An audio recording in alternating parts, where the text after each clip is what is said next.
La suegra de mi hijo apartó mi plato y gritó: «La gente pobre no se sienta aquí». Solo sonreí, tomé mi bolso y salí del restaurante sin mirar atrás. Hice una sola llamada desde afuera. 10 minutos después, el gerente fue a su mesa. Y lo que dijo la hizo temblar de miedo. Pero déjenme retroceder.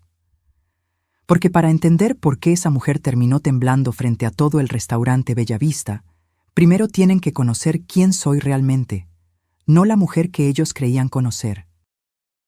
No la suegra pobre a la que despreciaban, sino la persona que me convertía en silencio, mientras todos miraban hacia otro lado. Mi nombre es Soledad Rentería. Mis amigas me llaman Sol, y tengo 68 años que llevo con orgullo. Vivo en un departamento de 2 habitaciones en la colonia Narvarte, Ciudad de México. Las paredes tienen grietas que nunca arreglé. El piso de mosaico cruje en las noches, y desde mi ventana veo la calle donde cada mañana Don Chuy vende tamales con su carrito oxidado. Para cualquiera que entre aquí, soy una viuda común. Una mujer que sobrevive con la pensión de su esposo fallecido. Que compra en el mercado de la esquina, que regatea los jitomates, que guarda los frascos de vidrio porque nunca se sabe cuándo hacen falta. Uso blusas de algodón que compré hace 10 años. Mis zapatos tienen la suela gastada pero bien cuidada. No hay lujos visibles. No hay alardes. Y eso es exactamente lo que quiero que vean. Porque la verdad es muy distinta. Heredé de mi esposo Héctor algo que nadie imaginaba. Cuando murió hace 12 años, todos asumieron que me dejó apenas lo suficiente para sobrevivir. Lo que no sabían es que Héctor y yo construimos, en absoluto silencio, una cadena de restaurantes. 12 establecimientos repartidos por toda la ciudad. Desde fondas discretas en Coyoacán hasta restaurantes elegantes en Polanco. Grupo Gastronómico Rentería, valuado en 45 millones de pesos. Y yo soy la única dueña. ¿Por qué nunca lo dije? Porque la muerte de Héctor me enseñó algo doloroso. Cuando la gente sabe que tienes dinero, cambia. Sus sonrisas se vuelven interesadas, sus abrazos calculados, sus palabras ensayadas. Vi cómo familiares lejanos aparecían de la nada pidiendo préstamos que jamás pensaban devolver.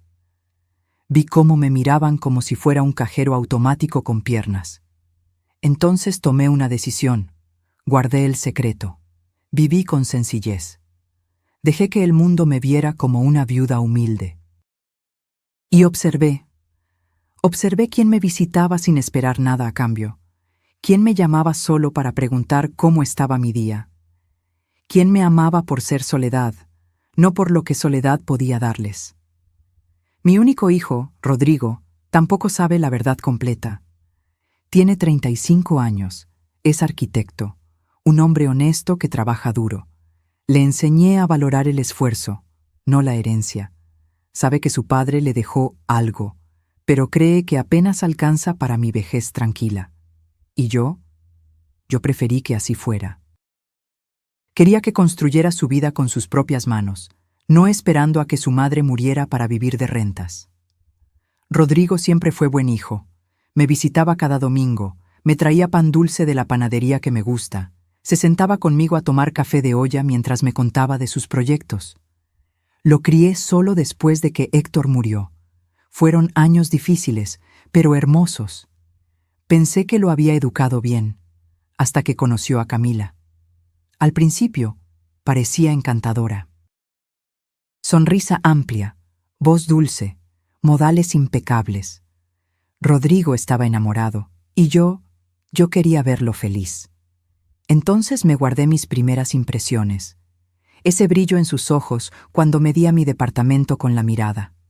Esa forma de tocar mis muebles como si fueran contagiosos. Ese comentario sobre mi blusa. «Ay, suegra, ¿todavía usas ropa de los 90s?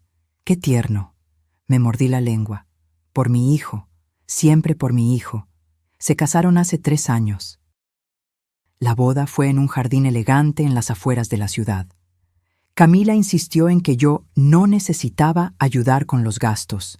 con ese tono que dejaba claro que de todas formas mi ayuda sería insignificante.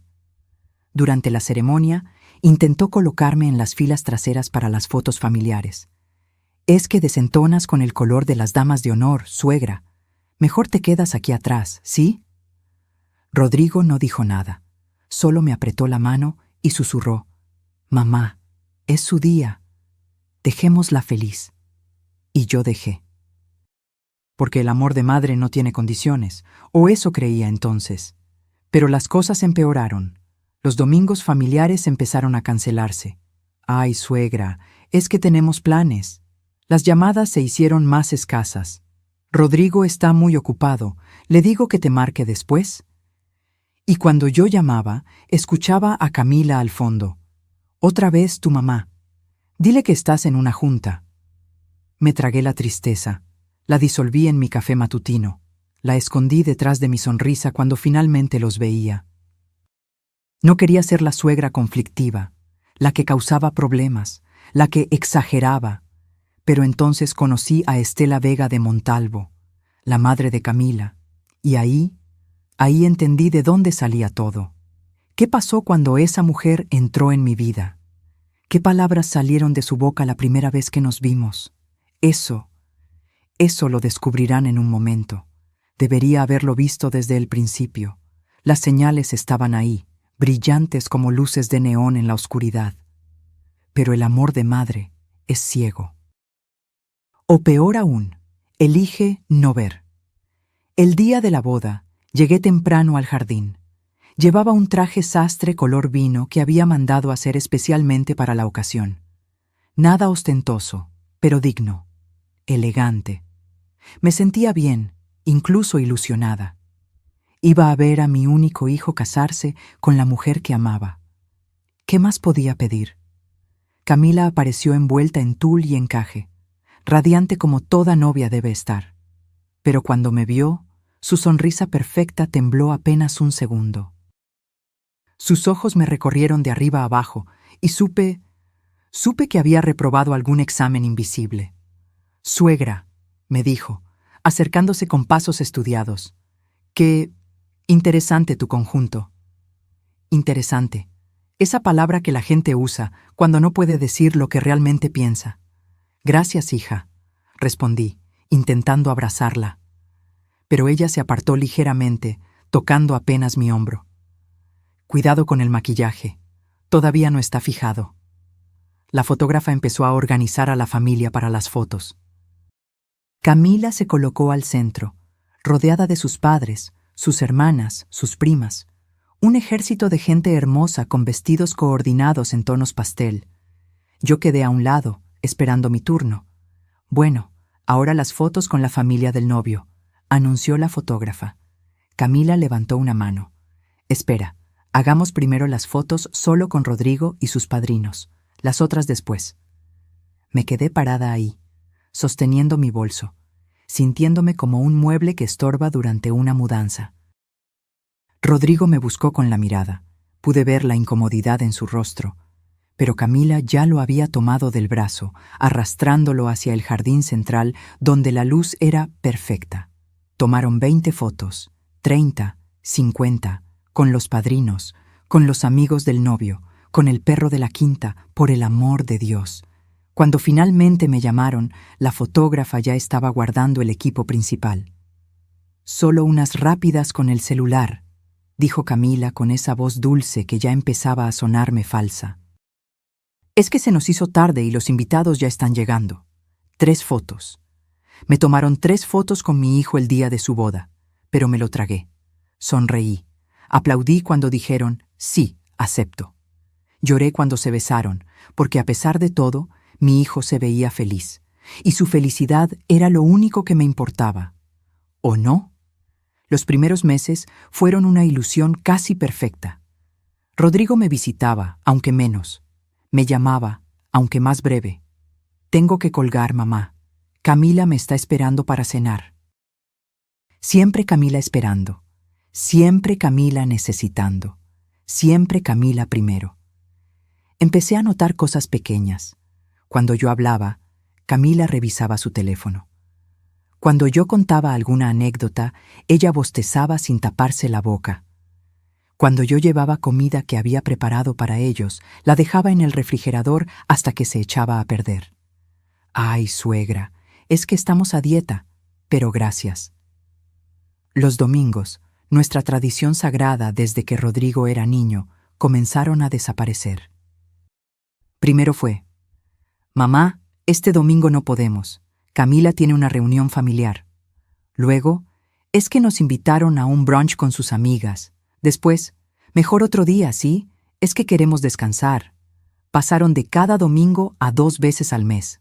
Luego, a 1 vez al mes. Y finalmente, a te avisamos cuando podamos. Una tarde, decidí pasar sin avisar. Llevaba el mole que tanto le gustaba a Rodrigo, ese que me tomaba horas hacer, con el chocolate que compraba en el mercado de Coyoacán. Toqué el timbre de su departamento en la colonia Roma. Rodrigo abrió la puerta en pants, sorprendido. «¿Mamá? No sabía que venías». «Quería darles una sorpresa», dije, levantando el recipiente. «Hice tu mole favorito». Detrás de él, Camila apareció envuelta en una bata de seda. Me miró como si hubiera interrumpido algo sagrado. «Suegra, qué inesperado». «Puedo dejar esto e irme», ofrecí, sintiéndome de pronto intrusa en la vida de mi propio hijo. «No, mamá, pasa», dijo Rodrigo, pero Camila ya tenía esa expresión, esa que yo empezaba a reconocer. «Es que tenemos planes, amor», le dijo a Rodrigo, ignorándome completamente.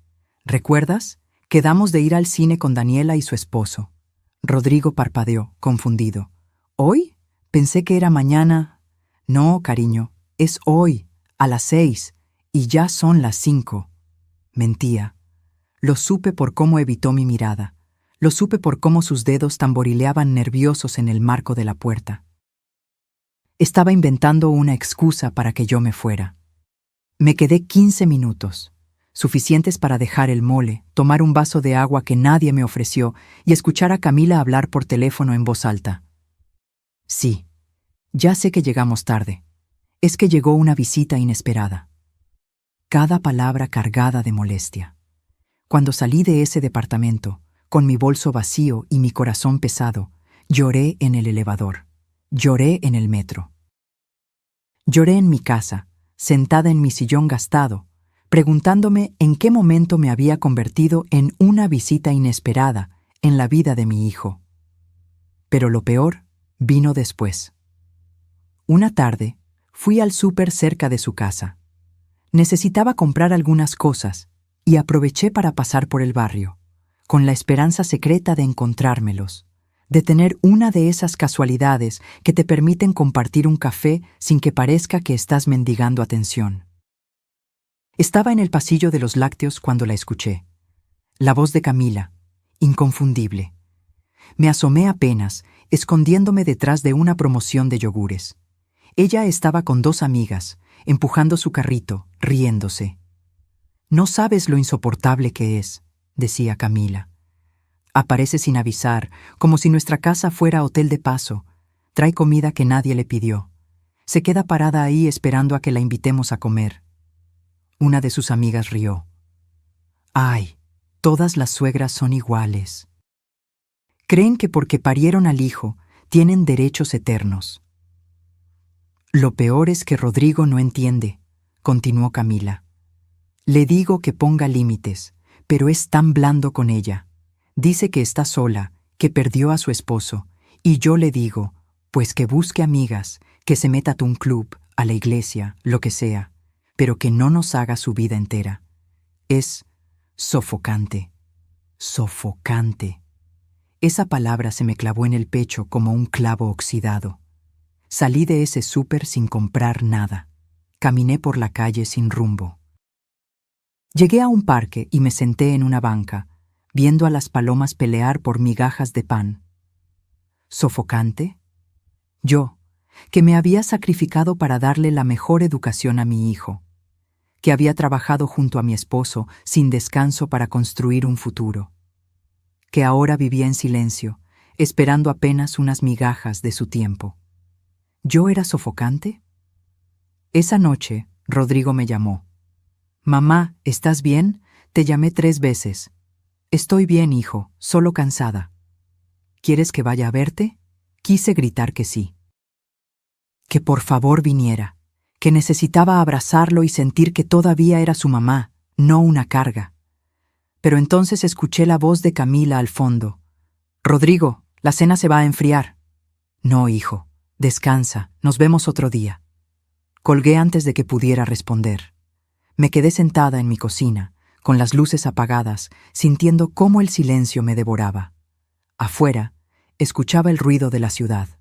Dentro, solo había vacío. Pero todavía no sabía que esto era apenas el principio. Porque 6 meses después de esa conversación en el súper, conocería a la persona que haría que los desprecios de Camila parecieran caricias. La mujer que me enseñaría el verdadero significado de la humillación. La madre de Camila, Estela Vega de Montalvo. Y cuando esa mujer entró en mi vida, todo, absolutamente todo, empeoró de formas que jamás imaginé posibles. Camila había mencionado a su madre incontables veces. Mi mamá piensa que... Mi mamá siempre ha sido muy exigente con la calidad, como si cada opinión de esa mujer fuera mandamiento divino. Pero tardó 6 meses en presentármela, y ahora entiendo por qué. Fue en el cumpleaños de Rodrigo. Camila organizó una cena íntima en su departamento. Cuando llegué, cargando el pastel de 3 leches que mi hijo amaba desde niño, ella me abrió la puerta con una sonrisa que no le llegaba a los ojos. Suegra, qué bueno que llegaste. Te presento a mi mamá. Y ahí estaba. Estela Vega de Montalvo no entró a una habitación, hizo una entrada. Como si las paredes debieran inclinarse a su paso. Tenía 60 años, pero se vestía como si estuviera desafiando al tiempo mismo a contradecirla. Un traje color marfil que gritaba dinero, zapatillas con tacón de aguja que hacían eco en el piso, un collar de perlas tan grande que parecía armadura. Su cabello, teñido de un castaño imposiblemente uniforme, estaba recogido en un chongo perfecto. Llevaba lentes oscuros dentro del departamento, lentes oscuros, a las 7 de la noche. Se los quitó lentamente, dejando que sus ojos me recorrieran con la sutileza de un escáner en el aeropuerto. Así que tú eres Soledad, dijo. No como pregunta, como verificación. Extendí mi mano. Mucho gusto, señora. Camila habla mucho de usted. Ella miró mi mano como si le hubiera ofrecido un pescado podrido. Después de 3 segundos eternos, rozó apenas mis dedos con los suyos. 3 segundos, los conté. Siéntese, mamá, dijo Camila, señalando el sillón principal, el más cómodo, el que yo solía ocupar cuando visitaba a mi hijo. Estela se acomodó con movimientos calculados, cruzando las piernas, dejando su bolso Hermès sobre la mesita como quien planta una bandera en territorio conquistado. Yo me quedé de pie, sosteniendo todavía el pastel, hasta que Rodrigo salió de la cocina. «Mamá», me abrazó, y en ese momento olvidé todo lo demás. «Trajiste el pastel. Sabía que no me fallarías». «Claro que no, mi amor. Feliz cumpleaños». «Qué tierno», dijo Estela desde su trono. «Pastel casero, como en los pueblos». El veneno en esa frase era tan puro que casi podía saborearlo. La cena fue un interrogatorio disfrazado de conversación cortés. Estela manejaba las preguntas como un abogado fiscal maneja los testimonios. Y dígame, Soledad, ¿a qué se dedicaba su esposo? Héctor tenía un negocio de comida. Ah, una pausa. ¿Algo grande o más bien... familiar? Exitoso, respondí, midiendo mis palabras. Nos permitió vivir dignamente. Dignamente, repitió Estela, saboreando la palabra como si fuera agria. Qué lindo concepto. Yo siempre le digo a Camila, hay que aspirar a más que dignidad. Hay que aspirar a excelencia. Rodrigo intentó cambiar de tema. ¿Y cómo va tu negocio, Estela? Ella se iluminó. Maravillosamente. Acabo de organizar la boda de la hija de los Cortázar. ¿Los conoces? dueños de aquellas torres en Santa Fe. 500 invitados, presupuesto de 2 millones de pesos, todo a mi cargo. Hablaba como si hubiera construido las pirámides de Egipto ella sola. Mi mamá es la organizadora de eventos más exclusiva de la zona, agregó Camila, con ese tono de admiración que jamás usaba conmigo. Lo que no dijeron es lo que yo descubriría después. Que Estela organizaba fiestas pequeñas para conocidos, eventos modestos que ella inflaba con palabras pomposas. Que la boda de los Cortázar fue en realidad el evento de una prima lejana de alguien con ese apellido, y que su participación se limitó a conseguir el salón. Que su negocio exclusivo operaba desde la sala de su casa, sin oficina, sin empleados, sin nada más que una agenda de contactos y mucha fachada. Pero esa noche, sentada en el departamento de mi hijo, yo no sabía nada de eso. Solo veía a una mujer que me miraba como se mira a un insecto en la suela del zapato.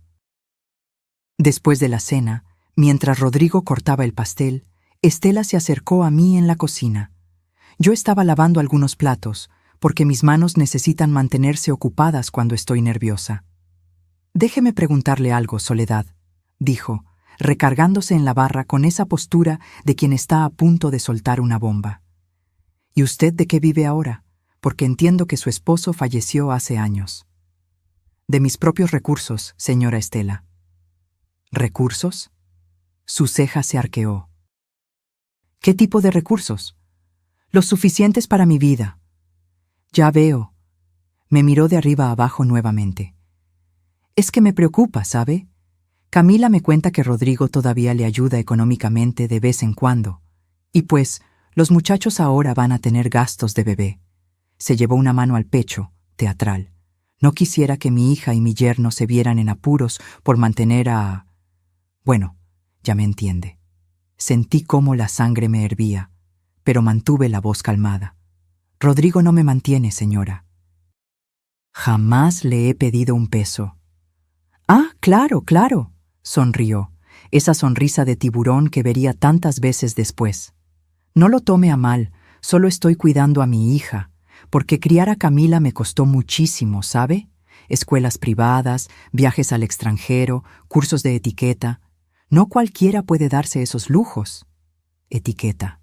Qué ironía. Porque en ese momento, parada en esa cocina, con su collar de perlas y su traje caro, Estela Vega de Montalvo me estaba mostrando que todo el dinero del mundo no puede comprar educación. «Estoy segura de que hizo un excelente trabajo», dije, secándome las manos. «Sí, bueno, uno hace lo que puede con lo que tiene». Me dio una palmadita condescendiente en el hombro. «No todos podemos darles lo mejor a nuestros hijos, pero usted hizo lo que pudo con sus limitaciones». Limitaciones.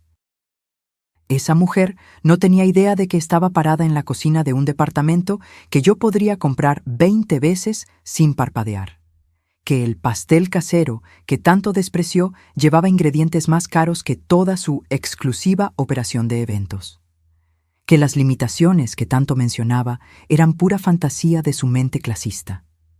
Pero no dije nada, porque todavía, estúpidamente, creía que mantener la paz era más importante que defender mi dignidad. Cuando Estela se fue esa noche, besó a Camila efusivamente, le dio a Rodrigo un abrazo calculado, y a mí me extendió 2 dedos para estrechar. 2 dedos, como quien le da una limosna a un mendigo. «Fue un placer, Soledad. Espero que nos veamos pronto». La forma en que dijo «espero» dejaba claro que esperaba exactamente lo contrario. Rodrigo me acompañó hasta la puerta. «¿Qué te pareció, Estela?» Miré a mi hijo, mi único hijo, el niño que había criado para ser bondadoso, justo, honesto. Y vi que esperaba que yo dijera algo amable. «Interesante», respondí, usando esa misma palabra que Camila había usado con mi traje de la boda. Él sonrió, aliviado. «Me da gusto que se lleven bien. Camila estaba nerviosa de que no te cayera bien su mamá». Nervios. Claro. Por eso Estela había llegado con su arsenal completo de desprecios. Por nervios. Esa noche, en el taxi de regreso a casa, miré por la ventana las luces de la ciudad. Y supe, con esa certeza que solo dan los años, que había conocido a mi enemiga. Lo que no sabía entonces era hasta dónde estaría dispuesta a llegar, ni cuánto iba a dolerme descubrirlo. Los meses siguientes fueron como caminar por un campo minado. Cada encuentro familiar se convertía en una oportunidad para que Estela y Camila me recordaran de 1000 formas sutiles que yo no pertenecía a su mundo. El primer incidente llegó 3 semanas después de conocer a Estela. Camila organizó una comida familiar informal en un restaurante de Polanco. Informal, claro, como todo lo que ella hacía. El lugar tenía valet parking y un menú sin precios. Llegué 15 minutos antes de la hora acordada. Siempre he sido puntual. Es una de esas cosas que mi madre me enseñó. El tiempo de los demás vale tanto como el tuyo, Soledad. La mesa ya estaba lista. 8 puestos perfectamente acomodados. Manteles color hueso, copas de cristal, cubiertos relucientes.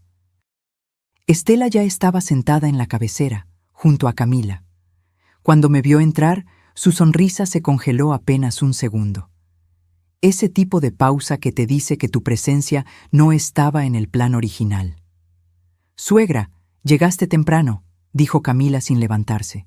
«Me gusta ser puntual». «Qué disciplinada», murmuró Estela sin mirarme. Estaba ocupada inspeccionando su manicura perfecta. Me senté en uno de los extremos de la mesa, donde todavía quedaba espacio, donde nadie tenía que moverse para hacerme lugar.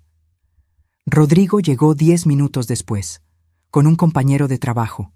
Después llegaron 2 primas de Camila que no conocía, riéndose de algo en sus teléfonos. Cuando todos estuvimos sentados, el mesero comenzó a servir el agua. 1, 2, 3, 4, 5, 6, 7 vasos llenos. Y mi lugar, vacío. Miré la mesa. 8 personas, 7 cubiertos. El mesero se dio cuenta y se disculpó de inmediato. «Permítame, señora, ya regreso con sus cubiertos». Pero antes de que pudiera moverse, Estela levantó una mano. «Espera un momento». Se volvió hacia mí con esa expresión de sorpresa exagerada que solo los actores malos usan. «Ay, Soledad, ¿vienes a comer? Pensé que solo pasabas a saludar». El silencio que siguió fue denso como el agua estancada. Rodrigo frunció el ceño. «Mamá está invitada, Estela. Por eso está aquí». «Ay, sí, claro, claro». Estela agitó la mano como espantando una mosca. «Es que Camila me dijo que tal vez no podías venir, Soledad, que tenías cosas que hacer. Por eso no pedimos cubierto para ti. Pero bueno, ya que estás aquí...» Se volvió al mesero. «Tráele lo necesario. Aunque no sé si habrá suficiente comida, pedimos para 7. «No hay problema», intervino el mesero, profesional. «Traigo los cubiertos de inmediato». Pero el daño ya estaba hecho. Las primas de Camila intercambiaron miradas. El compañero de Rodrigo se concentró intensamente en su servilleta. ¿Y yo? Yo me quedé sentada ahí, sintiendo cómo el calor me subía al rostro. No por vergüenza, por rabia. Camila ni siquiera me defendió, solo dijo: «Ay, mamá, seguro fue confusión». Pero sonreía. Esa sonrisita pequeña que te dice que la confusión fue absolutamente intencional. Comí esa tarde con los cubiertos que llegaron 5 minutos después. La comida me supo a ceniza. Cada bocado era un esfuerzo. Cada conversación en la que Estela participaba ignorándome por completo era una puñalada silenciosa. Cuando me preguntaron sobre mi vida, sobre mi casa, sobre mis días, Estela bostezaba abiertamente, sin taparse la boca, como si mi existencia fuera el espectáculo más aburrido del mundo. «¿Y qué haces para entretenerte, Soledad?», preguntó una de las primas, intentando ser amable. «Leo mucho, voy al mercado, visito a algunas amigas del barrio». «Qué pintoresco», interrumpió Estela. «Yo no tendría paciencia para esa vida tan simple. Necesito estimulación constante. Eventos, galas, gente interesante». «Gente interesante. como si yo fuera un mueble viejo que todavía funciona, pero que ya nadie quiere en la sala. Rodrigo intentó cambiar de tema hablando de su trabajo, de un proyecto nuevo que estaba diseñando. Pero incluso ahí, Estela encontró la forma de clavarme su cuchillo invisible. Qué orgullo debes sentir, Soledad. Tu hijo se hizo profesionista a pesar de las circunstancias. A pesar de las circunstancias, como si yo hubiera sido un obstáculo que él tuvo que superar, no la madre que trabajó doble turno para pagar su universidad. Me mordí la lengua, literalmente. Sentí el sabor metálico de la sangre en mi boca, pero lo peor aún no había pasado. 2 meses después, Camila anunció que estaba embarazada. Recibí la noticia por teléfono. Ni siquiera me lo dijeron en persona. Rodrigo llamó una tarde, emocionado, y yo lloré de felicidad. Iba a ser abuela. Después de tantos años, después de tanta soledad, tendría a una personita nueva que amar. Mamá va a organizar el baby shower, me dijo Rodrigo. Va a ser algo grande. Estela está súper emocionada. Estela. Claro. Estela organizando, Estela decidiendo, Estela en control de todo.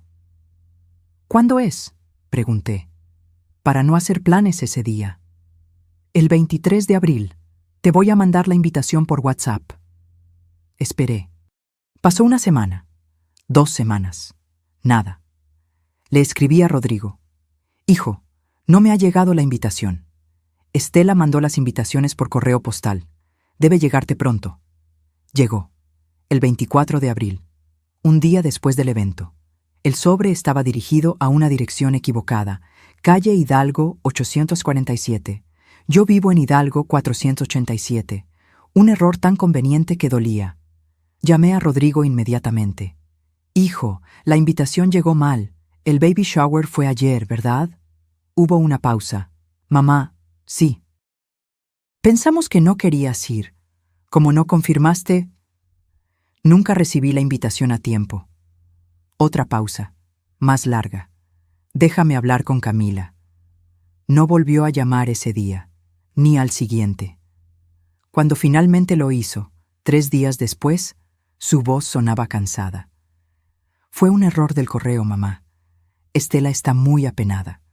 Apenada. Seguro. Vi las fotos en Facebook. 80 personas. Decoraciones rosas y doradas. Mesa de postres con 3 pisos. Estela en el centro de todas las fotos, radiante, recibiendo agradecimientos como si ella fuera la que estaba embarazada. Y yo ni siquiera estaba en las etiquetas, como si nunca hubiera existido.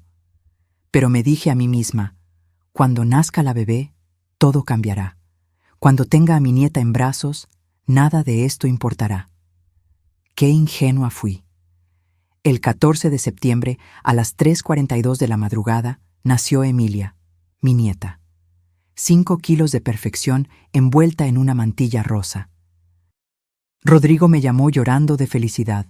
Mamá, ya nació, es hermosa, ven al hospital. Me vestí temblando de emoción. Ni siquiera me peiné bien. Tomé el primer taxi que encontré. Llegué al Hospital Ángeles en 30 minutos. Subí corriendo al 4º piso. Maternidad. Habitación 412. Cuando llegué a la puerta, Estela estaba ahí, parada, bloqueando la entrada. Soledad. No me saludó, solo dijo mi nombre, como quien identifica un paquete. Vengo a conocer a mi nieta. Las visitas son solo para familia cercana. Cruzó los brazos. Camila acaba de pasar por una cesárea. Necesita tranquilidad. Mucha gente la estresa. Soy la abuela. Soy familia. Familia cercana, repitió. Cada palabra una piedra. Puedes ver a la bebé otro día, cuando Camila esté más recuperada, cuando haya menos gente. Miré por encima de su hombro. Dentro de la habitación había al menos 10 personas. Las hermanas de Camila, sus primas, su padre, su tía. Todos sosteniendo a Emilia, pasándosela de brazo en brazo, tomándose selfies. Estela. Mi voz se quebró. Por favor. Lo siento. No sonaba para nada arrepentida. Órdenes de Camila. Ella no quiere visitas adicionales hoy. Rodrigo apareció en la puerta en ese momento. Cuando me vio, Su rostro se iluminó. «Mamá, pasa, ven a conocer a Emilia». Pero Estela lo detuvo con una mano en el pecho. «Rodrigo, ya hablamos de esto. Camila necesita descansar. No puede haber tanta gente. Y mi hijo que debió defenderme, que debió decir, es mi madre y va a pasar». Solo asintió débilmente. «Mamá, tal vez es mejor que vengas mañana. Camila está muy cansada».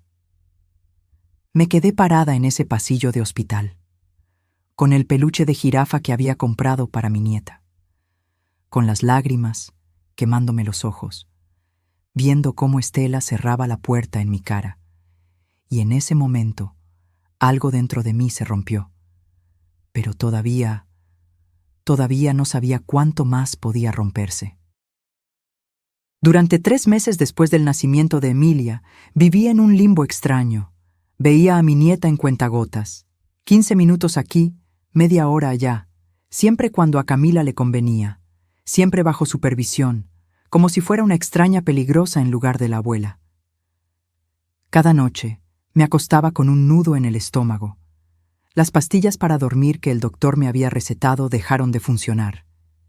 Empecé a despertar a las 3 de la madrugada, con el corazón acelerado, sudando. Pensaba en Rodrigo, en Emilia, en cómo me habían borrado de sus vidas sin que nadie moviera un dedo para impedirlo. Dejé de comer bien. ¿Para qué cocinar cuando estás sola? El mole que tanto me gustaba hacer perdió el sentido. Las tortillas hechas a mano se quedaban guardadas en el refrigerador hasta que se ponían duras. Tomaba café negro en las mañanas y a veces eso era todo hasta la noche. El estrés tiene formas silenciosas de cobrarse la cuenta. Una tarde de diciembre, estaba doblando ropa en mi recámara. Acababa de lavar las sábanas y el olor a suavizante llenaba el departamento. Afuera, escuchaba a los niños del edificio jugar en el patio. Voces alegres, risas. De pronto, el cuarto empezó a girar. Las paredes se movieron como si estuvieran hechas de agua. Mis piernas se volvieron de algodón. Intenté agarrarme del buró, pero mis manos no respondieron. Lo último que recuerdo es el piso de mosaico acercándose a mi rostro. Desperté con el sonido de sirenas. Doña Lupita, mi vecina del 302, estaba arrodillada junto a mí. «Ya viene la ambulancia, Sol. Aguanta, no te duermas». «¿Qué pasó?» Mi voz sonaba pastosa, lejana. «Te desmayaste. Toqué tu puerta para prestarte azúcar y te escuché caer. Tuve que llamar al conserje para que abriera». Los paramédicos llegaron. Luces brillantes, preguntas rápidas. Me subieron a una camilla. Todo era borroso, como ver el mundo a través de un vidrio empañado. En la ambulancia, uno de ellos me revisó la presión. «Está altísima. ¿Es diabética, señora?» «No». «¿Segura?» No estaba segura de nada en ese momento. Llamaron a Rodrigo. Era el único contacto de emergencia que tenía registrado en mi identificación. Llegó al Hospital General 40 minutos después, con el rostro desencajado. Corrió hacia la camilla donde me estaban conectando a un suero. «Mamá, ¿qué pasó? ¿Estás bien?» Intenté sonreír, tranquilizarlo, pero las lágrimas llegaron primero. «Estoy bien, hijo, solo un susto». El doctor llegó con una tableta llena de números que no entendí. «Señora Rentería, necesitamos hacerle unos estudios completos. Su glucosa está en 380. Eso es peligrosamente alto». 380. El número se quedó flotando en el aire como humo tóxico. «¿Eso qué significa?», preguntó Rodrigo. «Significa que su mamá tiene diabetes avanzada. Por los niveles, probablemente lleva meses desarrollándose sin tratamiento». Pero ella nunca dijo nada. Muchas veces los síntomas se confunden con cansancio, estrés. El doctor me miró directamente. «¿Ha tenido mucho estrés últimamente, señora?» Quise reír, quise gritar, quise decir, ¿estrés? ¿Quiere decir aparte de ser tratada como basura por la familia de mi hijo? Pero solo dije, un poco. Me dejaron internada para estabilizarme. Habitación compartida en el 3er piso. La cama junto a la mía estaba vacía, cubierta con sábanas blancas que olían a cloro. Rodrigo se quedó conmigo, sosteniendo mi mano, pidiéndome perdón por cosas que no eran su culpa. Debí darme cuenta, mamá. Debí visitarte más. Debí... No es tu culpa, hijo. Pero sí lo era. Un poco. De todos. A las 8 de la noche llegaron Camila y Estela. Las escuché antes de verlas. El sonido de los tacones de Estela repiqueteando en el pasillo como martillos. Entraron a la habitación trayendo consigo un perfume caro que chocaba con el olor a desinfectante. «Rodrigo, tienes que ir a casa», dijo Camila sin siquiera mirarme. «Emilia no ha parado de llorar. Te necesita». «Pero mi mamá, tu mamá está bien. Mírala. Está despierta, consciente. Los doctores la están atendiendo. Ve a casa. Yo me quedo aquí». Mentira. Ambos sabíamos que era mentira. Pero Rodrigo estaba cansado, preocupado, dividido entre dos mujeres que jalaban de él en direcciones opuestas. «¿Estarás bien, mamá?», asentí, porque eso es lo que las madres hacen. Mentimos para que nuestros hijos no sufran. Rodrigo se fue, y me quedé sola con ellas. Estela se acercó a la ventana, mirando hacia la calle como si el panorama le pareciera fascinante.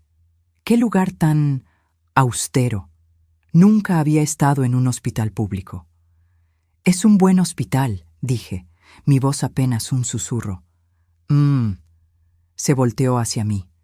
«Soledad, discúlpame que sea directa, pero tienes que cuidarte mejor. A tu edad y con tu estilo de vida, el cuerpo cobra factura». Mi estilo de vida. Como si vivir con sencillez fuera una enfermedad. Camila estaba en la puerta, hablando por teléfono en voz lo suficientemente alta para que yo escuchara. «No, mamá, no es nada grave. Ya sabes cómo son las personas mayores. Cualquier cosita y se alarman». Una enfermera pasó, ajustando mi suero. Me miró con compasión. Esa compasión que te dan cuando saben que estás rodeada de personas que no te quieren. Estela se sentó en la silla junto a mi cama, cruzando las piernas. «¿Sabes qué creo, Soledad? Creo que esto es estrés, puro estrés. Y el estrés viene de no tener la vida ocupada. Deberías salir más, hacer actividades, no quedarte encerrada en ese departamento esperando que Rodrigo te llame». Cada palabra era una aguja clavándose bajo mi piel. «No me quedo esperando». «Claro que sí», sonrió. Esa sonrisa llena de condescendencia que ya conocía tan bien. Y eso genera ansiedad, que genera estrés, que genera esto. Señaló mi cuerpo conectado a las máquinas como si fuera evidencia en un juicio. Camila entró de nuevo a la habitación. «Rodrigo ya llegó a casa. Me voy también. ¿Vienes, mamá?» En un momento. Estela se puso de pie, alisando su falda inmaculada. Se inclinó sobre mi cama, acercando su rostro al mío, y con una voz tan baja que solo yo podía escucharla, dijo: «Deja de buscar atención, Soledad. Rodrigo tiene su propia familia ahora. Deja de ser una carga». Se alejó antes de que pudiera responder. Antes de que pudiera procesar lo que acababa de decir. Pero entonces escuché algo peor. Estaban en el pasillo. Yo podía ver sus sombras proyectadas en la pared. Y sus voces llegaban claras a través de la puerta entreabierta. «¿Crees que sea grave?», preguntaba Camila. «Por favor». La risa de Estela era hielo puro. «Esto es manipulación emocional, típica de suegras solitarias. Fingen enfermedades para que los hijos les presten atención. Ya verás que mañana está perfectamente bien». Rodrigo está muy preocupado. «Por eso lo hace. Tu esposo es muy noble, demasiado, y ella lo sabe, lo usa». Esperé que Camila dijera algo, que me defendiera, que dijera: «Oye, es su madre, está enferma de verdad». Pero lo que dijo fue: «Tienes razón, siempre hace lo mismo. Cada vez que llevamos tiempo sin verla, aparece con algún drama». Me quedé inmóvil en esa cama. Los monitores pitaban a mi alrededor. El suero goteaba con ritmo constante. Y yo sentí cómo algo fundamental dentro de mí se quebraba. No era mi corazón. Era algo más profundo. Era la esperanza. Esa última chispa de esperanza que me había mantenido aguantando humillaciones, tragándome palabras, sonriendo cuando quería gritar. Esa noche, después de que se fueron, lloré en esa cama de hospital hasta quedarme sin lágrimas. Lloré por la madre que había sido, por la abuela que no me dejaban ser, por la mujer invisible en la que me había convertido. Y por primera vez en mi vida me pregunté si había fallado, si había fracasado como madre al criar a un hijo que no podía defenderme, si había sido tan insignificante que merecía este trato, si todo este dolor era culpa mía por ser, ¿qué? ¿Pobre? ¿Sencilla? ¿Vieja? La enfermera del turno nocturno me encontró llorando a las 3 de la mañana. ¿Le duele algo, señora? ¿Llamo al doctor? No, susurré. No me duele el cuerpo. Ella entendió. Me apretó la mano y no dijo nada más. A veces el silencio es la única medicina para ciertos dolores. Pero lo que ellas no sabían, lo que ninguna de ellas podría imaginar, era que esa noche en el hospital no me había roto. Me había transformado, porque hay un punto donde el dolor deja de destruirte y empieza a fortalecerte, donde la humillación se convierte en combustible, donde decides que ya basta. Y yo acababa de llegar a ese punto. Salí del hospital 3 días después con una bolsa llena de medicamentos y una lista de cosas que debía cambiar en mi vida. Dieta estricta, ejercicio moderado, reducir el estrés. El doctor lo dijo como si fuera tan fácil como cambiar de canal. Rodrigo me visitó 2 veces durante esas semanas de recuperación. Camila nunca vino, Estela tampoco, pero enviaron flores. Un arreglo pequeño con una tarjeta que decía «Pronta recuperación, familia Vega». Ni siquiera se molestaron en escribir mi nombre. Las puse en la basura.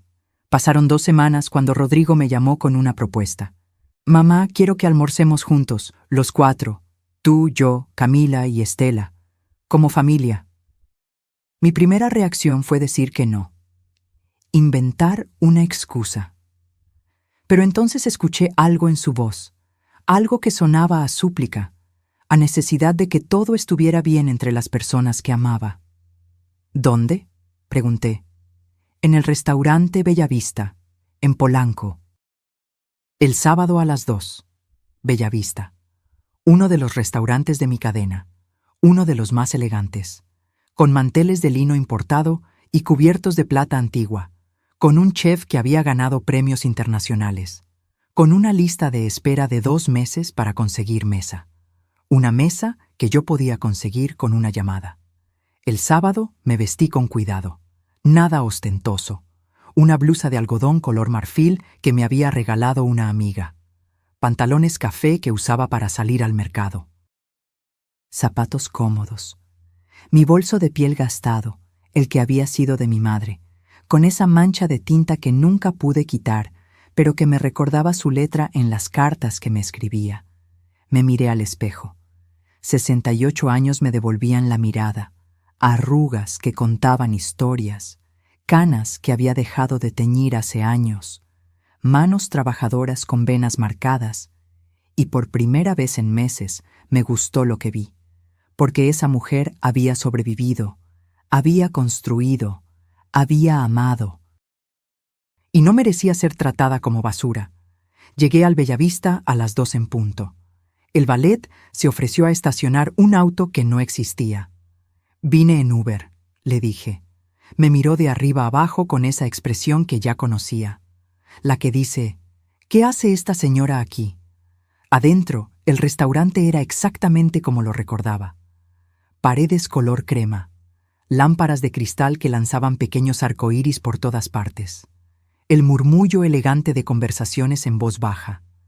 El tintineo de copas. Leonardo Campos, mi gerente general, estaba en la barra revisando algo en su tablet. Me vio y sus ojos se iluminaron. Comenzó a acercarse, pero le hice una señal discreta con la cabeza. Todavía no. Rodrigo ya estaba en la mesa. Mesa número 12. la que está junto a la ventana con vista al jardín interior. Se levantó cuando me vio sonriendo. «Mamá, te ves bien».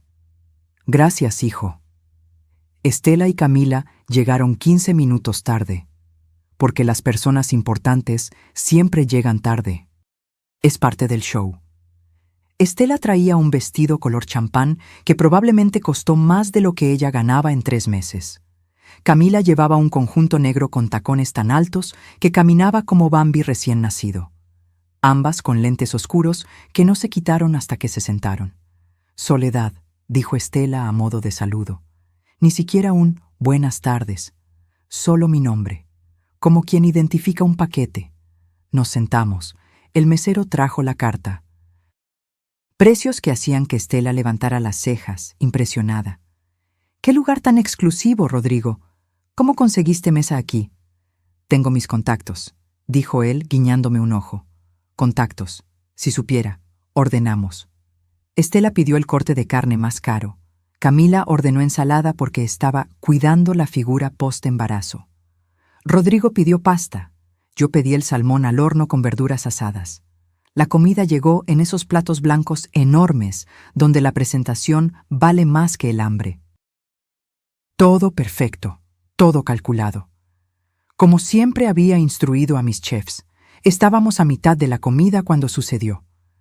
Estela tomó su copa de vino y me miró por encima del borde. «Soledad, tengo curiosidad. ¿Cómo pagas comidas en lugares así? Porque esto debe costar... ¿Cuánto? ¿1,000 pesos por persona? 2,300 para ser exactos. Lo sabía porque yo había diseñado el menú con el chef». «Me las arreglo», respondí. «Ya, pero en serio, con tu pensión». Dejó la frase colgando, esperando que yo me sintiera obligada a explicar mi vida financiera. No lo hice. Eso la irritó. Vi cómo apretaba la mandíbula, cómo sus dedos tamborileaban en el mantel, y entonces lo hizo. Extendió su mano, tomó mi plato, lo apartó bruscamente hacia el centro de la mesa, haciendo que el tenedor cayera con un ruido metálico que hizo que las mesas cercanas voltearan. «La gente pobre no se sienta aquí». Su voz atravesó el restaurante como un cuchillo. «Este es un lugar para personas de clase. Personas que entienden lo que significa la elegancia, no para...». Me miró de arriba abajo. «No para gente que viene del mercado».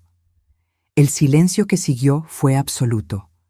Todos en el restaurante nos miraban. El mesero se quedó congelado a mitad de servir vino en otra mesa.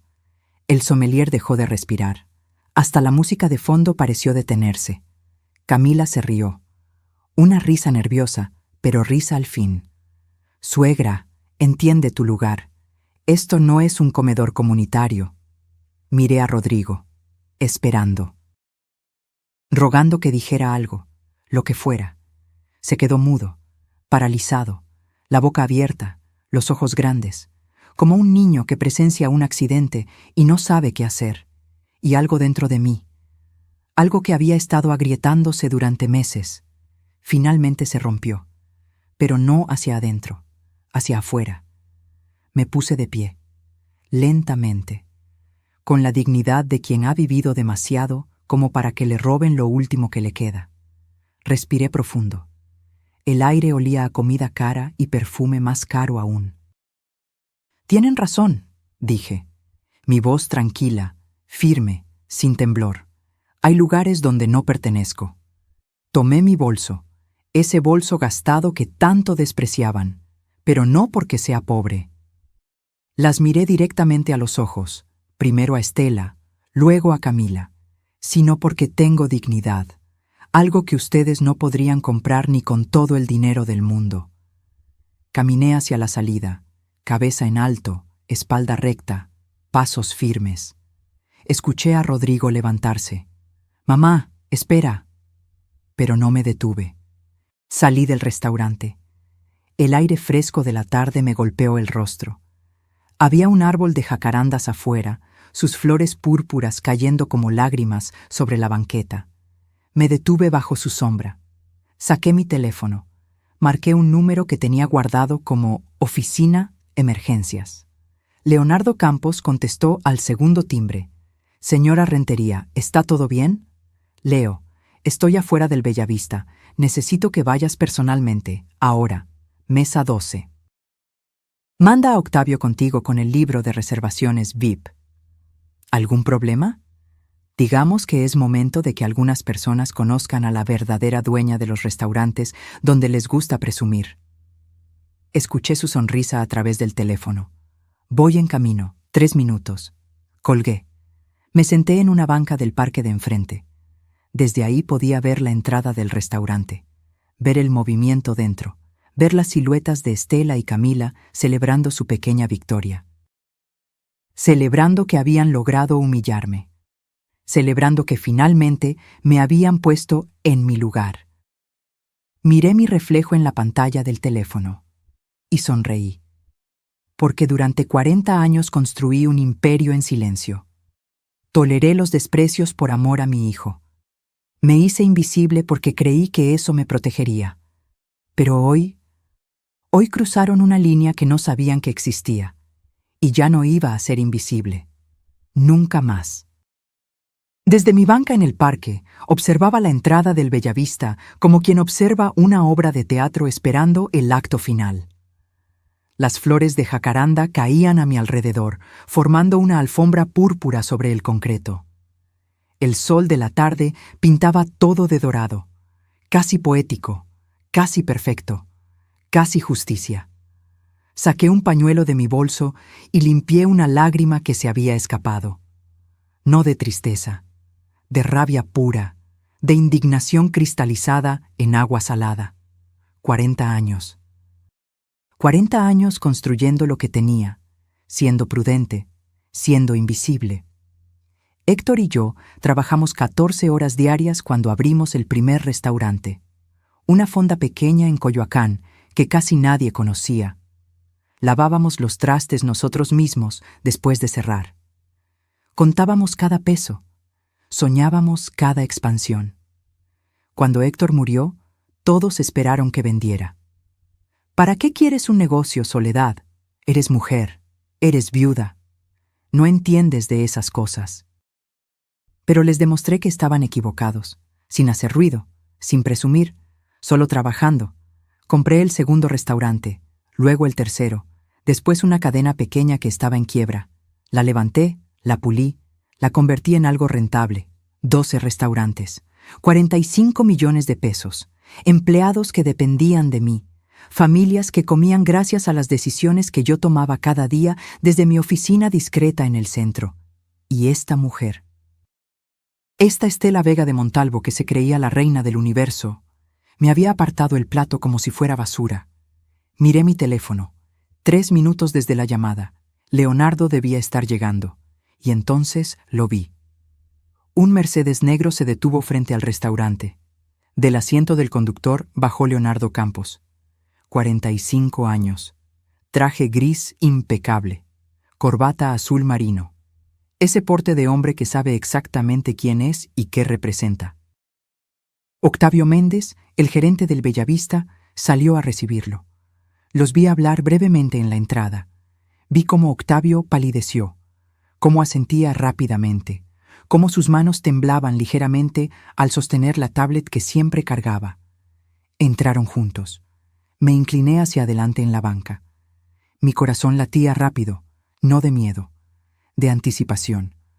Pensé en todas las veces que me tragué las palabras, todas las humillaciones pequeñas que dejé pasar, los comentarios sobre mi ropa, las miradas de desprecio, los olvidos convenientes, la puerta del hospital cerrada en mi cara, porque la gente pobre no se sienta aquí. Esas palabras retumbaban en mi cabeza como campanas. Pobre, como si el dinero definiera el valor de una persona, como si mi cuenta bancaria determinara si merecía respirar el mismo aire que ellas. Pero yo no era pobre. Nunca lo fui. Solo elegí vivir sin alardes, sin ostentación, probando a las personas. Viendo quién me amaba por ser Soledad, no por lo que Soledad podía darles. Y ahora sabía exactamente quién era quién. Miré el reloj en mi teléfono. Habían pasado 5 minutos desde que Leonardo entró. ¿Qué estarían diciendo? ¿Cómo estaría reaccionando Estela? ¿Y Camila? ¿Y mi hijo? Rodrigo, mi único hijo, el niño que crié para ser bueno, honesto, justo, el hombre que se había quedado mudo cuando más necesitaba que hablara. Sentí una punzada en el pecho, no de rencor hacia él, sino de decepción profunda, porque yo no lo había educado para ser cobarde, lo había educado para defender lo correcto, para proteger a los indefensos. Pero en ese restaurante, cuando esa mujer me humilló públicamente, él se convirtió en piedra, y eso dolía más que cualquier insulto de Estela. Una pareja de ancianos pasó frente a mi banca. Él le sostenía la mano a ella. Caminaban despacio, riéndose de algo. Se veían en paz, en armonía. Como Héctor y yo solíamos caminar los domingos por el parque de Chapultepec. ¿En qué momento todo se complicó tanto?, pensé. El teléfono vibró en mis manos. Un mensaje de Leonardo. Misión cumplida. Octavio está con ellas ahora. ¿Quiere que me quede? Escribí. No, ya hiciste suficiente. Gracias, Leo. Un placer servir a la jefa. Por cierto, ¿está segura de la prohibición permanente? Lo pensé. Mis dedos se quedaron suspendidos sobre el teclado. ¿Prohibición permanente? ¿Cerrarles las puertas de mis restaurantes para siempre? Parte de mí quería decir que sí, que las castigara, que las hiciera sentir una fracción del dolor que me habían causado. Pero eso sería rebajarse a su nivel. Escribí, déjalo en temporal. 6 meses. Si aprenden algo de esto, tal vez merezcan otra oportunidad. Tal vez. Probablemente no, pero no iba a convertirme en lo que ellas eran. Guardé el teléfono, cerré los ojos. Respiré el aire que olía a flores, a tierra húmeda del parque, a escape de coches en Polanco. Y por primera vez en meses me sentí ligera, como si hubiera soltado un peso que llevaba cargando desde que Camila entró en nuestras vidas, desde que Estela me miró como a un insecto, desde que me convertí en la suegra invisible, la abuela tolerada, la mujer que estorbaba. Abrí los ojos. El cielo estaba despejado, azul perfecto, sin nubes. Recordé algo que mi madre me dijo antes de morir. Estaba en su cama de hospital, delgada como papel, pero con esos ojos que todavía brillaban con toda la sabiduría del mundo. Soledad, me dijo, apretando mi mano con dedos frágiles. El respeto no se mendiga, se exige, y a veces, hija, tienes que hacer ruido para que te escuchen. No tengas miedo de recordarle al mundo quién eres. Hacer ruido. Durante años interpreté mal ese consejo. Pensé que significaba gritar, pelear, confrontar, pero no. Hacer ruido significaba defender tu dignidad. Poner límites. Decir hasta aquí cuando alguien cruzaba la línea. Me puse de pie. Las piernas me dolían un poco. La edad cobra su precio en las articulaciones. Pero estaba bien. Estaba fuerte. Caminé hacia la entrada del parque. Desde ahí podía ver el Bellavista perfectamente. Ver las ventanas grandes. Ver las siluetas de la gente comiendo, riendo, viviendo sus vidas sin saber el drama que acababa de desarrollarse en la mesa 12. Entonces los vi salir. Primero Estela. Su rostro estaba blanco, pálido como la muerte. Caminaba rápido, tropezando ligeramente con sus tacones carísimos. Se llevó una mano a la boca como si estuviera conteniendo náuseas. Después Camila. Ella no corría, pero su postura era diferente. Los hombros caídos, la cabeza baja, como un animal que acaba de ser regañado. Y finalmente, Rodrigo. Mi hijo salió mirando en todas direcciones, buscándome. Lo vi sacar su teléfono, marcar, esperar. Mi teléfono empezó a vibrar en mi bolso. No contesté. Todavía no, porque había cosas que él necesitaba entender primero. Cosas que yo necesitaba procesar antes de enfrentarlo. Lo vi caminar hacia un lado, hacia el otro, desesperado, confundido. Probablemente preguntándose cómo era posible que su madre, su pobre madre, que vivía en un departamento pequeño con grietas en las paredes, fuera la dueña de uno de los grupos gastronómicos más exitosos de la ciudad. ¿Cómo era posible que la mujer a la que acababan de humillar tuviera el poder de prohibirles la entrada a 12 de los mejores restaurantes de México? ¿Cómo era posible que todo lo que creían saber fuera una mentira? No toda mentira. Omisión. Hay diferencia. Me senté de nuevo en la banca. Iba a esperar, dejar que procesaran, dejar que sintieran aunque fuera una pizca de la incomodidad que yo había sentido durante años. Después hablaríamos, pero sería bajo mis términos. Por primera vez en mucho tiempo, bajo mis términos. 10 minutos antes, dentro del Bellavista, la mesa 12 era una escena de celebración silenciosa. Estela había terminado su vino. Camila revisaba su teléfono sonriendo. Y Rodrigo miraba hacia la puerta por donde yo había salido con una expresión que no podía descifrar. «Bueno», dijo Estela, limpiándose delicadamente la comisura de los labios con la servilleta. Creo que finalmente entendió el mensaje. «Era necesario, mamá», coincidió Camila. Ya era insoportable. Rodrigo no dijo nada, solo miraba su plato intacto. Entonces las puertas del restaurante se abrieron. Leonardo Campos entró con la presencia de alguien que está acostumbrado a estar al mando. Alto, seguro, con ese traje que claramente costaba más que todo el guardarropa de Estela junto. Detrás de él venía Octavio Méndez, el gerente del local. Octavio era un hombre nervioso por naturaleza, pero en ese momento parecía a punto de sufrir un colapso. Caminaron directamente hacia la mesa 12. Estela levantó la vista, ligeramente molesta por la interrupción. ¿Sí? Octavio se aclaró la garganta. Sus manos temblaban. Disculpen, ¿alguna de ustedes es la señora Soledad Rentería? Estela rió, una risa corta, desdeñosa. No, gracias a Dios, esa mujer ya se fue. ¿Por qué? Leonardo dio un paso adelante. Permítame presentarme. Leonardo Campos, gerente general de Grupo Gastronómico Rentería. Sacó una tarjeta de presentación y la dejó sobre la mesa. La señora Soledad Rentería es la presidenta y única propietaria de nuestra empresa. El silencio que siguió fue tan denso que podría cortarse con cuchillo. Camila dejó de respirar. Rodrigo se puso pálido. Estela parpadeó. Una vez, 2 veces. ¿Perdón? La señora Rentería, continuó Leonardo con voz profesional pero fría, es dueña de este restaurante. Y de otros 11 establecimientos en la ciudad.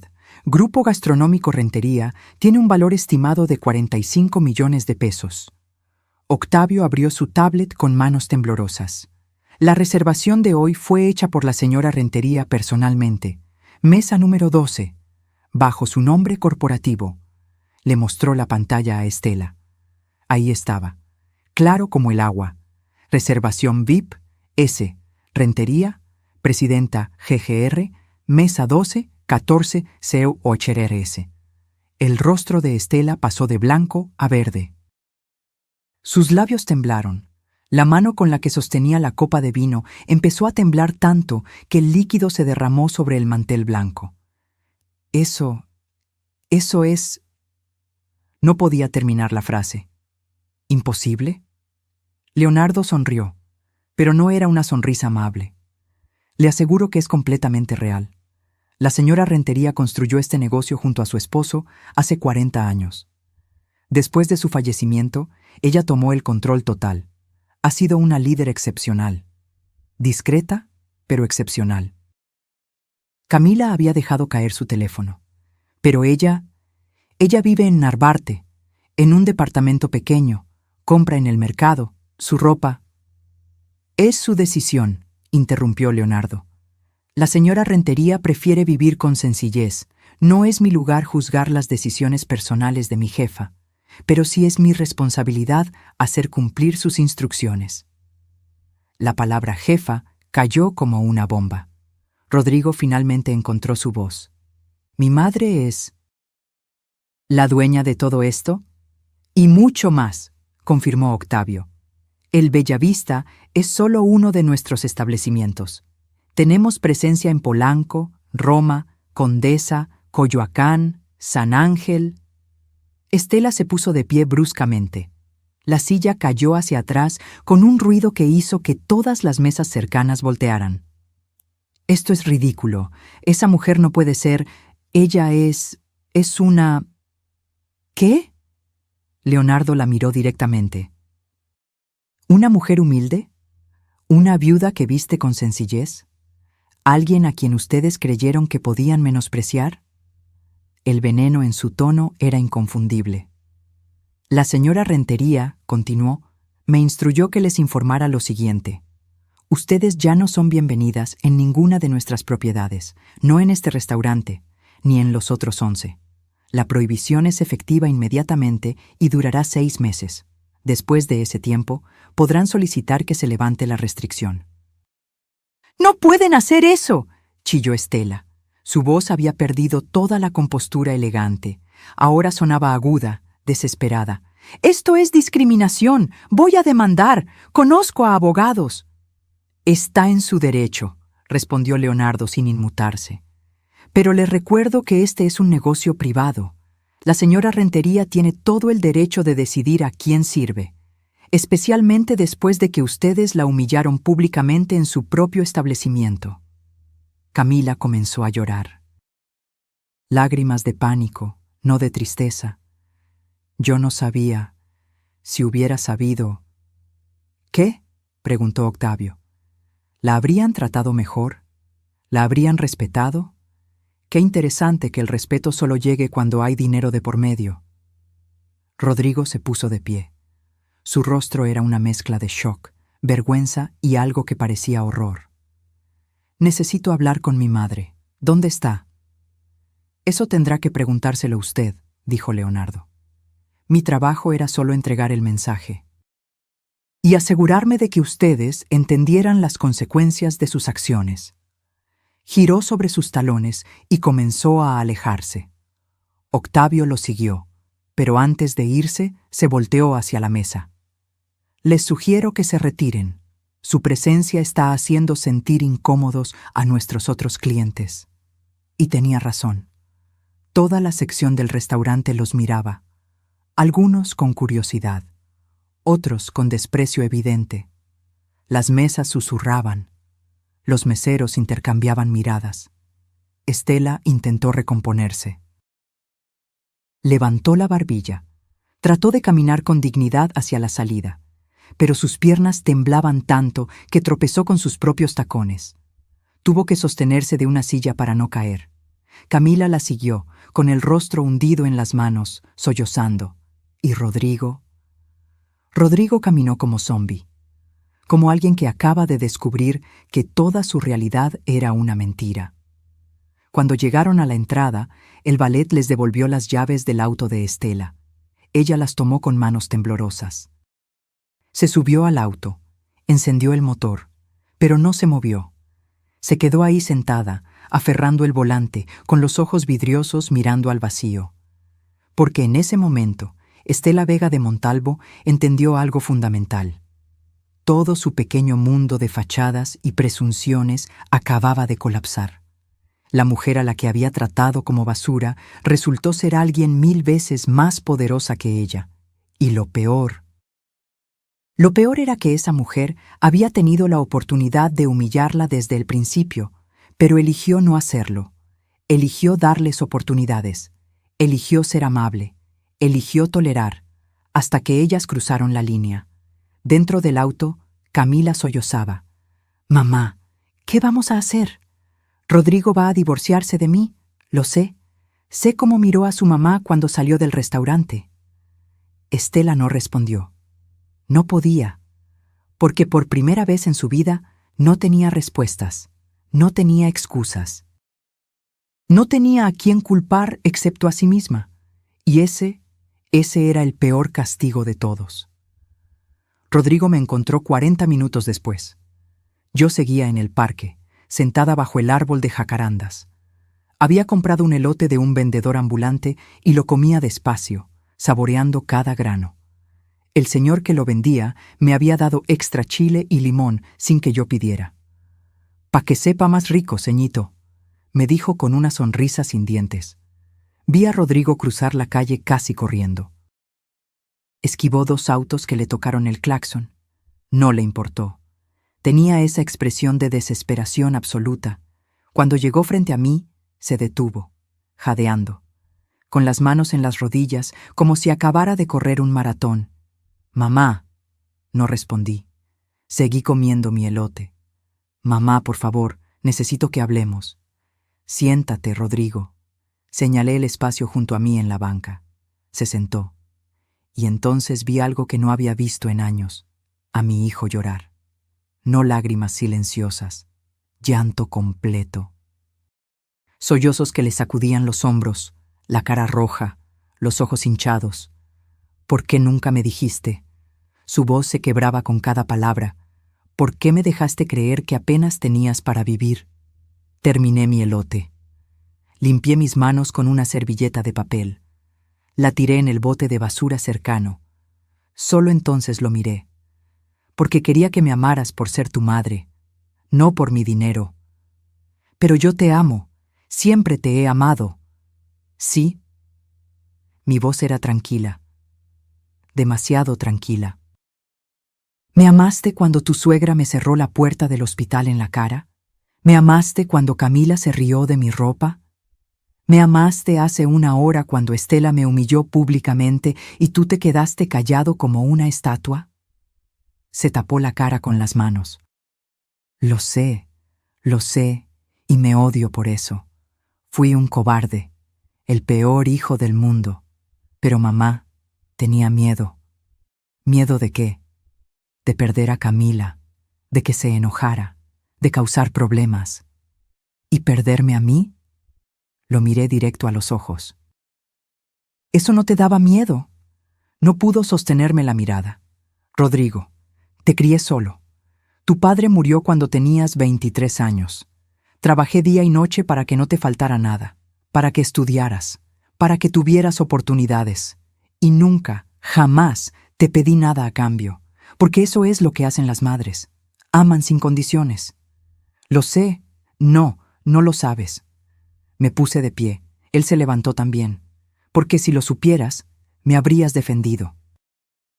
La primera vez que Camila me faltó al respeto, tú hubieras puesto límites. Cuando Estela me trató como basura, tú hubieras dicho: esta es mi madre y la respetas o nos vamos.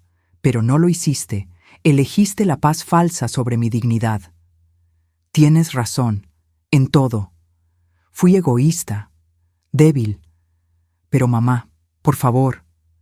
Se arrodilló frente a mí, en el pasto, con el pantalón caro de su traje manchándose de tierra. «Dame la oportunidad de arreglarlo, de ser el hijo que debí ser desde el principio».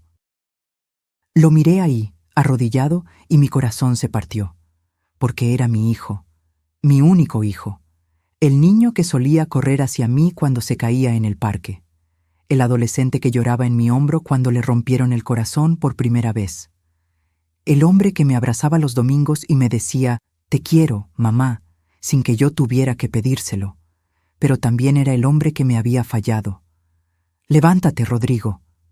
Se levantó. «Necesito que entiendas algo. Durante 40 años construí un imperio. Solo.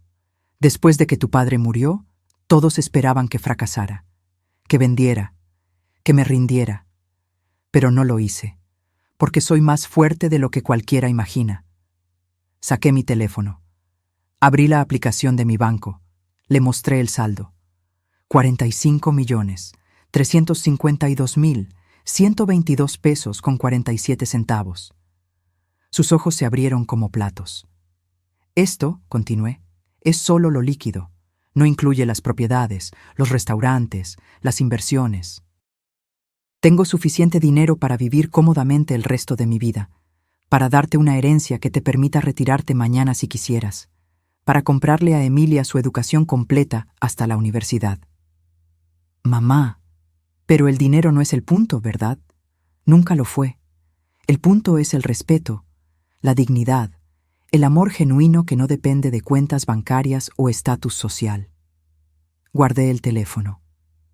Rodrigo, te amo. Eres mi hijo y siempre lo serás. Pero no voy a volver a tu vida si Camila y Estela siguen en ella. Se quedó paralizado. ¿Me estás pidiendo que me divorcie? No, te estoy pidiendo que tomes una decisión consciente sobre qué tipo de vida quieres vivir, con qué tipo de personas, bajo qué valores. Pero Emilia merece crecer viendo a su padre defender lo correcto, respetando a los demás, tratando a las personas con dignidad sin importar su apariencia o cuenta bancaria. ¿Eso es lo que está aprendiendo ahora? ¿Viendo cómo su madre y su abuela materna tratan a la gente? No pudo responder. No te estoy apurando, dije, más suave. Tómate tu tiempo, piénsalo bien. Habla con Camila. Ve si ella realmente puede cambiar, si Estela puede aprender algo de esto. Pero mientras tanto, ¿qué? Necesito distancia, tiempo para sanar, para recordar quién soy más allá de ser tu madre. Las lágrimas volvieron a sus ojos. ¿Cuánto tiempo? No lo sé, el que necesite. Comenzó a caminar en círculos, jalándose el cabello. Esto es mi culpa, todo. Si yo hubiera sido más fuerte, si hubiera puesto límites desde el principio. Sí, concordé, pero lo que importa ahora no es el pasado, es qué vas a hacer diferente de aquí en adelante. Se detuvo frente a mí. ¿Puedo abrazarte? Lo pensé. Parte de mí quería decir que no. Quería que sintiera el rechazo que yo había sentido, pero era mi hijo, y el amor de madre es complicado. Sí. Me abrazó, fuerte, desesperado. Como si temiera que fuera a desaparecer si me soltaba. Lo siento, susurró en mi oído. Lo siento tanto, mamá. Voy a arreglarlo, te lo prometo. Las promesas son fáciles, las acciones son difíciles. Me separé de él. Vete a casa, Rodrigo. Piensa, decide, y cuando estés listo para hablar, me llamas. ¿Y si Camila quiere hablar contigo? ¿Disculparse? Si sus disculpas son genuinas, escucharé.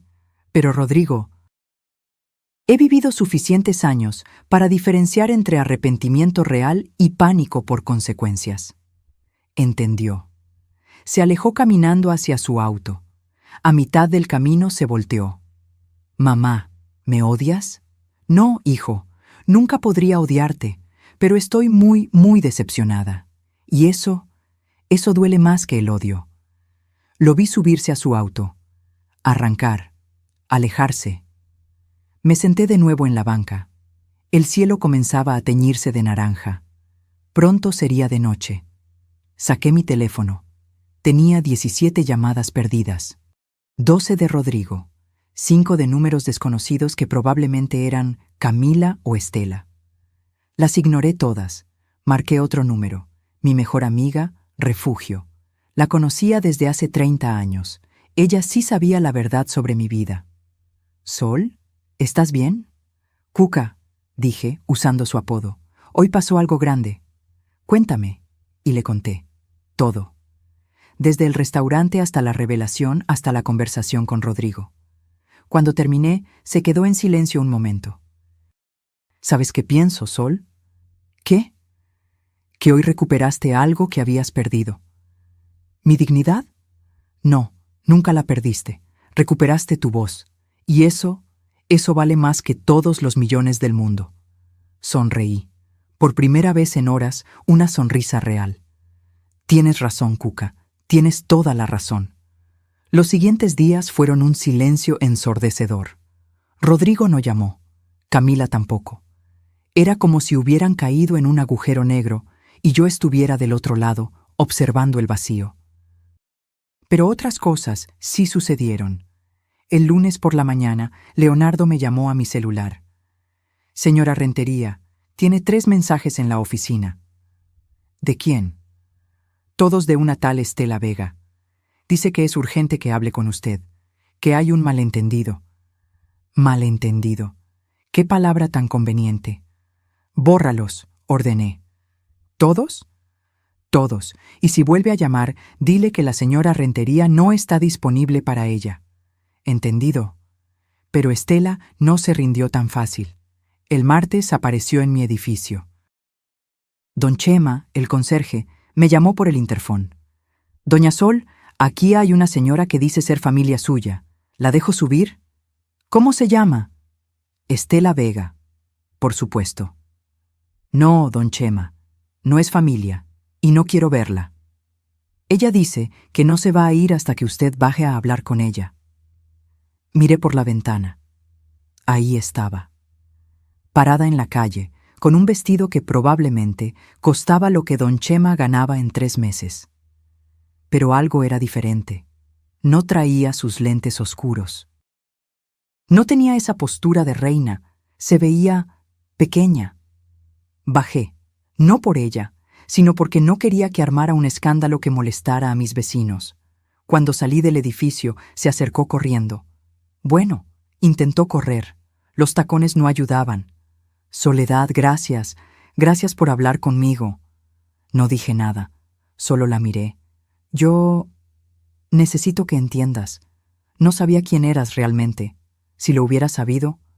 Si lo hubieras sabido, ¿qué? Interrumpí. ¿Me habrías tratado con respeto? ¿Me habrías tratado como ser humano en lugar de basura? Qué triste que el respeto solo llegue cuando hay dinero de por medio. Se puso pálida. No quise decir eso. Es solo que... Yo también vengo de abajo. Tuve que luchar mucho para llegar donde estoy. Y a veces juzgo mal a las personas. ¿Luchar? La miré de arriba a abajo. Estela, sé exactamente quién eres. ¿Crees que no investigué después de conocerte? Organizas fiestas pequeñas para conocidos. Le dices a la gente que eres empresaria exitosa cuando en realidad vives de cheque en cheque. Tienes deudas con 3 bancos por más de 800,000 pesos porque insistes en mantener una fachada que no puedes pagar. Su boca se abrió, cerró, abrió de nuevo como pez fuera del agua. ¿Cómo? Tengo recursos y cuando alguien maltrata a mi familia, investigo. Descubrí cosas interesantes, como que tu negocio exclusivo opera desde tu sala. Que la boda de los Cortázar fue el evento de una prima lejana y tu participación se limitó a conseguir el salón. Que le has mentido a Camila sobre tu posición financiera toda su vida. Las lágrimas comenzaron a caer por su rostro. Lágrimas que arruinaban su maquillaje perfecto. Por favor, no le digas a Camila. Se moriría si supiera... Ya lo sabe. ¿Qué? Le mandé un informe completo, con números, con fechas, con evidencias. Porque si voy a ser juzgada por mi economía, que ella también conozca la verdad sobre la tuya. Estela se tambaleó. Tuvo que apoyarse en un poste de luz. Me vas a destruir. No. Mi voz era firme. Tú sola te destruiste. Yo solo estoy quitando la máscara. Intentó agarrar mi mano. La aparté. Soledad, por favor, te lo suplico. Tengo deudas. Acreedores que me llaman día y noche. Pensé que si Camila se casaba bien, si Rodrigo... ¿Qué? ¿Le sacarían dinero? Saqué mi teléfono. Le mostré screenshots de mensajes entre ella y Camila que mi equipo de seguridad había recuperado. Mensajes donde planeaban pedirme préstamos a Rodrigo, donde hablaban de sacarle provecho a la vieja cuando se muera. Se puso verde. También vi este.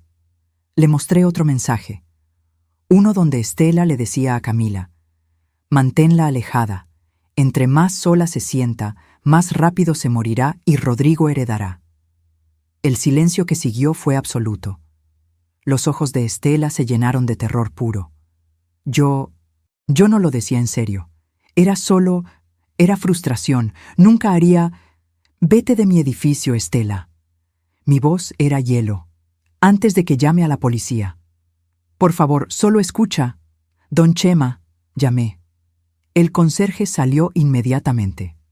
Si esta señora vuelve a aparecer aquí, llamas a las autoridades. ¿Entendido? Sí, doña Sol. Estela retrocedió, tambaleándose, llorando, pero ya no sentía lástima por ella, solo cansancio.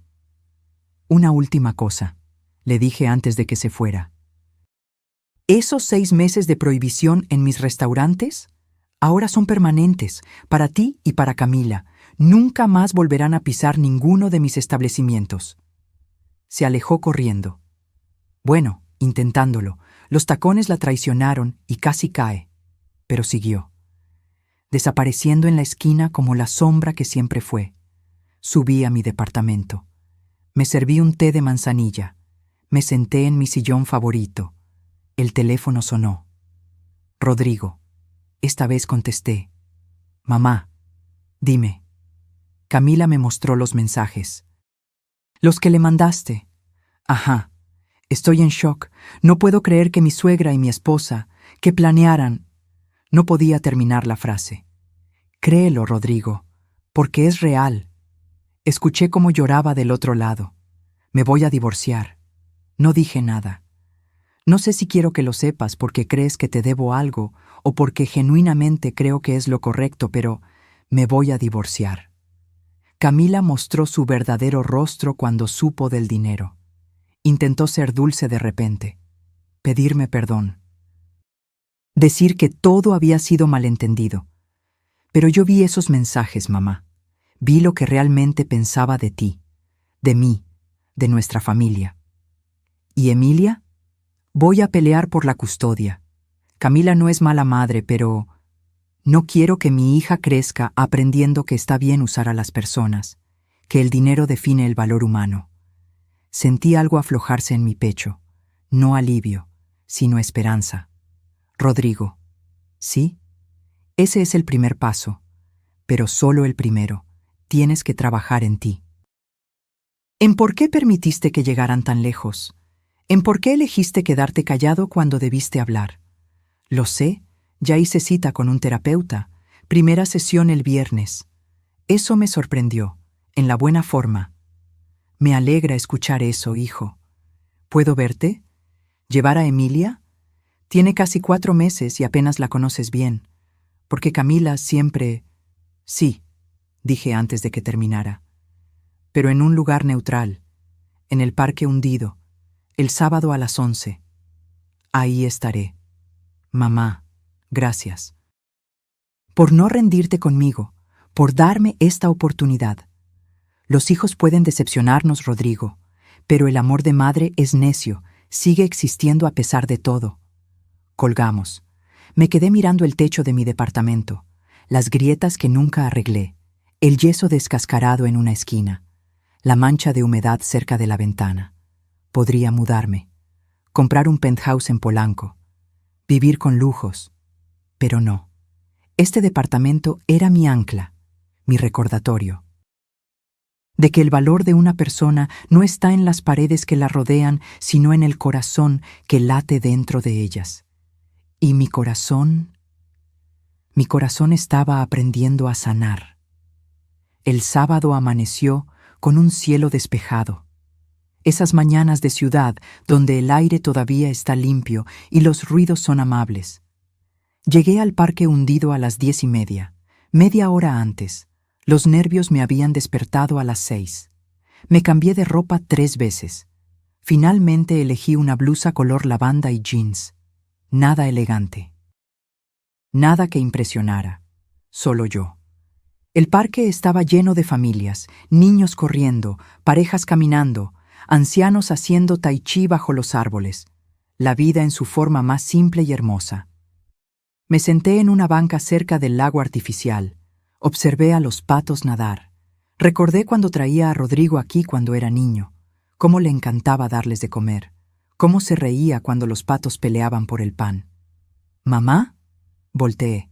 Ahí estaba, mi hijo, más delgado, con ojeras, pero con algo diferente en los ojos, algo que parecía claridad. En sus brazos llevaba a Emilia, mi nieta. Se me llenaron los ojos de lágrimas antes de poder evitarlo. Hola, hijo. Hola, mamá. Se sentó a mi lado. Me pasó a Emilia con cuidado. Quiere conocer a su abuela de verdad. Tomé a la bebé en mis brazos. 4 meses.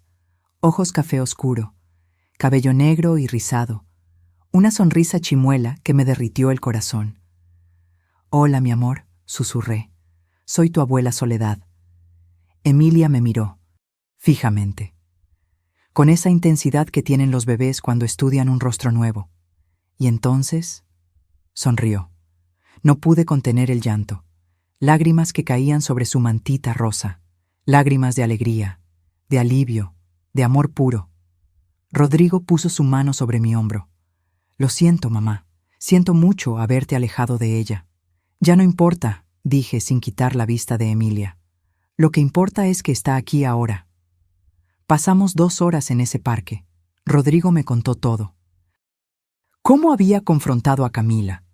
Cómo ella primero negó todo, luego intentó justificarse, finalmente admitió la verdad. Cómo sus abogados ya estaban preparando los papeles del divorcio. «Estela también me llamó», dijo, llorando, suplicando que intercediera por ella, que le pidiera perdón a ti. «¿Y qué le dijiste?» «Que mi madre no le debe nada a nadie, que ella cavó su propia tumba, que nunca más quiero verla cerca de mi familia». Familia. Esa palabra sonaba diferente ahora. «¿Cómo está Camila con todo esto?» Rodrigo suspiró. «Enojada, dice que exageraste, que Estela solo estaba bromeando con esos mensajes, que no fue para tanto». «Por supuesto que dice eso. Pero yo vi tu cara ese día en el restaurante, mamá. Vi cómo te apartó el plato, cómo te humilló, y me quedé callado como un idiota». Se talló los ojos. «Eso no fue no tan grave, fue cruel, y yo lo permití».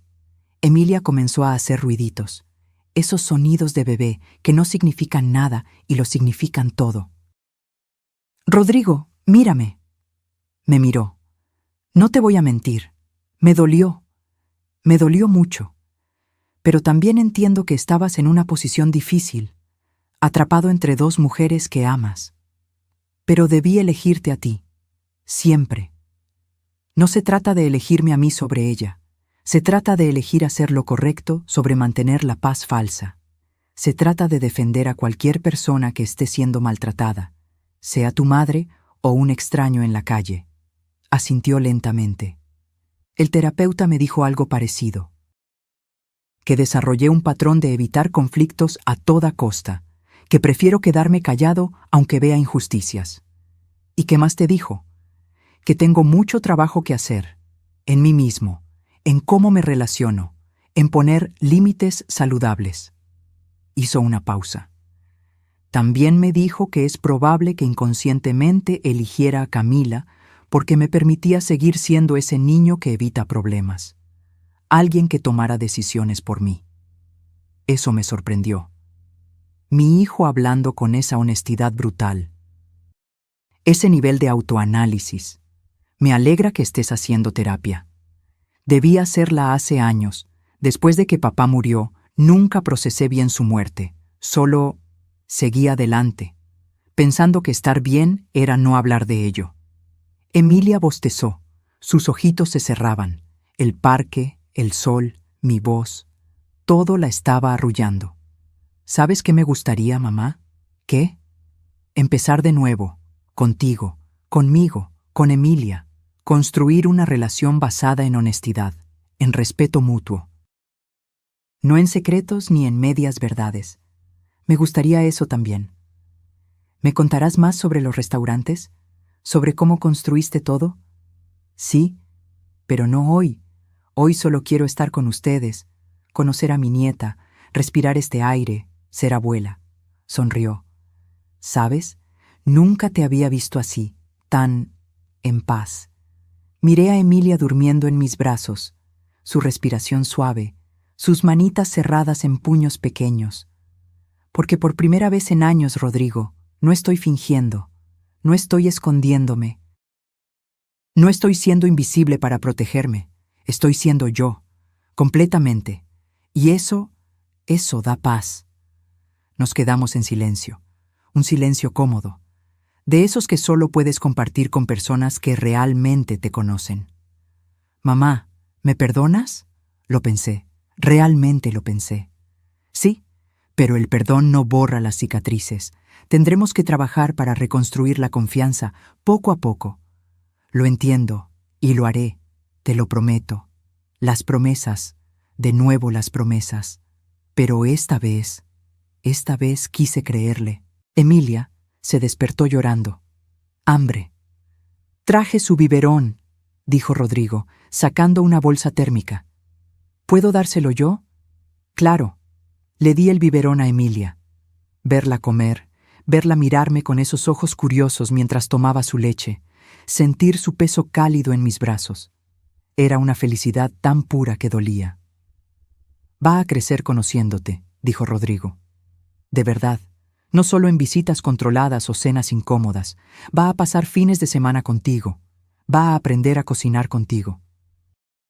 Va a escuchar tus historias. ¿Y si Camila se opone? No va a poder. El acuerdo de custodia incluye que Emilia pase tiempo con su familia paterna. Y tú eres su familia, mamá, la más importante. Terminamos de dar la vuelta al parque. Rodrigo me contó sobre sus planes. Quería mudarse a un departamento más pequeño, volver a lo esencial. Creo que me perdí en tratar de impresionar a Camila, en vivir un estilo de vida que ni siquiera era mío. Le conté sobre mis restaurantes, sobre cómo empezamos con una fonda en Coyoacán, cómo tu padre y yo lavábamos platos hasta las 3 de la mañana, cómo cada peso contaba. ¿Algún día me enseñarías el negocio? No para heredar, sino para aprender. Eso me sorprendió gratamente. ¿Te interesa? Me interesa conocer a mi madre, la real, la empresaria, la luchadora, no solo la mamá que cocina rico. Sonreí. Entonces sí, con gusto. Cuando nos despedimos esa tarde, me abrazó fuerte. Te amo, mamá, y voy a demostrártelo. No con palabras, con acciones. Eso es todo lo que pido, hijo. Vi cómo se alejaba con Emilia, cómo la acomodaba en su sillita del auto, cómo le daba un beso en la frente antes de cerrar la puerta. Y supe que íbamos a estar bien, no perfectos, no sin cicatrices, pero bien, 3 años después. Estoy parada en mi oficina, la real, la que nadie conocía, piso 15 de un edificio en Insurgentes Sur, ventanas de piso a techo con vista a toda la ciudad. Un escritorio de caoba que heredé de Héctor, fotos de Emilia por todas partes. Emilia ya tiene 3 años y medio, habla como cotorra, me llama Abusol, pasa los fines de semana conmigo, le encanta ayudarme a hacer tortillas, dice que de grande quiere tener restaurantes como mi abuela. Rodrigo está en terapia todavía, ya cumplió 2 años en ella. Dice que es lo mejor que ha hecho por sí mismo. Está saliendo con alguien nuevo, una mujer llamada Patricia, arquitecta como él, sencilla, amable. Me trajo flores la primera vez que nos conocimos y me preguntó por mi vida antes de hablar de la suya. El divorcio con Camila se finalizó hace 18 meses. Fue feo. Hubo gritos, lágrimas, intentos de manipulación, pero Rodrigo se mantuvo firme. La custodia compartida quedó 70-30 a favor de él cuando el juez vio evidencia de que Camila había intentado alienarlo de su madre. De Estela no he sabido nada directamente, pero me llegó información de que tuvo que declararse en bancarrota. Perdió su casa. Ahora vive con una hermana en Querétaro. Camila tuvo que conseguir trabajo de verdad, asistente administrativa en una empresa de eventos. Irónico. Pero yo decidí hacer algo con todo esto. Toco el interfón. Marina, ¿ya llegaron las invitadas de la una? Sí, señora Rentería. Están en la sala de juntas. Voy para allá. Camino por el pasillo. Paredes decoradas con fotos de todos mis restaurantes, reconocimientos, premios que gané por excelencia gastronómica. Artículos de revistas especializadas. Pero mi orgullo más grande está en la sala de juntas. Entro. Hay 12 mujeres sentadas alrededor de la mesa, todas mayores de 60, todas con historias en sus rostros. Buenas tardes, señoras. Bienvenidas a la Fundación Rentería para Mujeres de la Tercera Edad. La fundación que creé hace 2 años, con una parte de mi fortuna, 15 millones de pesos dedicados a apoyar a mujeres mayores víctimas de abuso familiar, económico o emocional. Les damos asesoría legal gratuita, apoyo psicológico, ayuda para encontrar vivienda si necesitan escapar de situaciones de maltrato, capacitación para reinsertarse al mundo laboral. Y cada mes me reúno con un grupo de nuevas beneficiarias. Les cuento mi historia, la verdadera, sin filtros. Mi nombre es Soledad Rentería. Comienzo como siempre. Y durante años me hice invisible porque creí que eso me protegería del dolor, pero el dolor llegó igual. Les cuento sobre Estela, sobre Camila, sobre el plato apartado en el restaurante. Veo cómo algunas asienten, reconociendo sus propias historias en la mía. Pero aprendí algo fundamental, continúo. La dignidad no se mendiga, se exige, y nadie, absolutamente nadie, tiene derecho a tratarnos como menos que humanas solo porque somos mayores, porque somos mujeres, porque no tenemos tanto dinero como otros. Una de las señoras levanta la mano. Se llama Esperanza, 72 años. Sus hijos intentaron meterla a un asilo para quedarse con su casa. ¿Cómo encontró el valor para defenderse?, pregunta. Tocando fondo, respondo con honestidad. A veces necesitamos caer completamente para recordar que tenemos piernas que pueden levantarnos. Necesitamos que nos aparten el plato para recordar que nosotras también tenemos derecho a sentarnos en la mesa. Otra señora, Dolores, 68 como yo, habla. Mi nuera me dice que soy una carga, que estorbo, que mi hijo estaría mejor sin mí. Me acerco a ella. Tomo su mano. Óyeme bien, Dolores. Tú no eres una carga. Eres una mujer que vivió, que luchó, que sobrevivió. Y si ellos no pueden ver tu valor, el problema no eres tú. Son sus ojos ciegos. Pasamos 2 horas en esa sala, compartiendo historias, llorando, riendo, planificando estrategias. Cuando se van, todas llevan un folder, con información legal, números de terapeutas, lista de refugios si los necesitan. Y algo más importante, la certeza de que no están solas. Marina entra después de que se van. Señora Rentería, tiene una llamada. ¿Quién? Un número que aparece como bloqueado, pero dice que es urgente. Dudo, pero contesto. Bueno, Soledad. La voz es vacilante, asustada. Soy Camila. No he hablado con ella en 3 años. ¿Qué quieres, Camila? Yo necesito hablar contigo, en persona, por favor. ¿Por qué? Silencio. Luego, porque me equivoqué, en todo, y necesito que me ayudes. Podría decir que no, colgar, borrar el número, pero recuerdo a las 12 mujeres que acaban de salir de mi oficina. Recuerdo que todas merecen segundas oportunidades si realmente han cambiado. ¿Dónde estás? En el café de abajo de tu edificio. Así que sabía dónde trabajaba.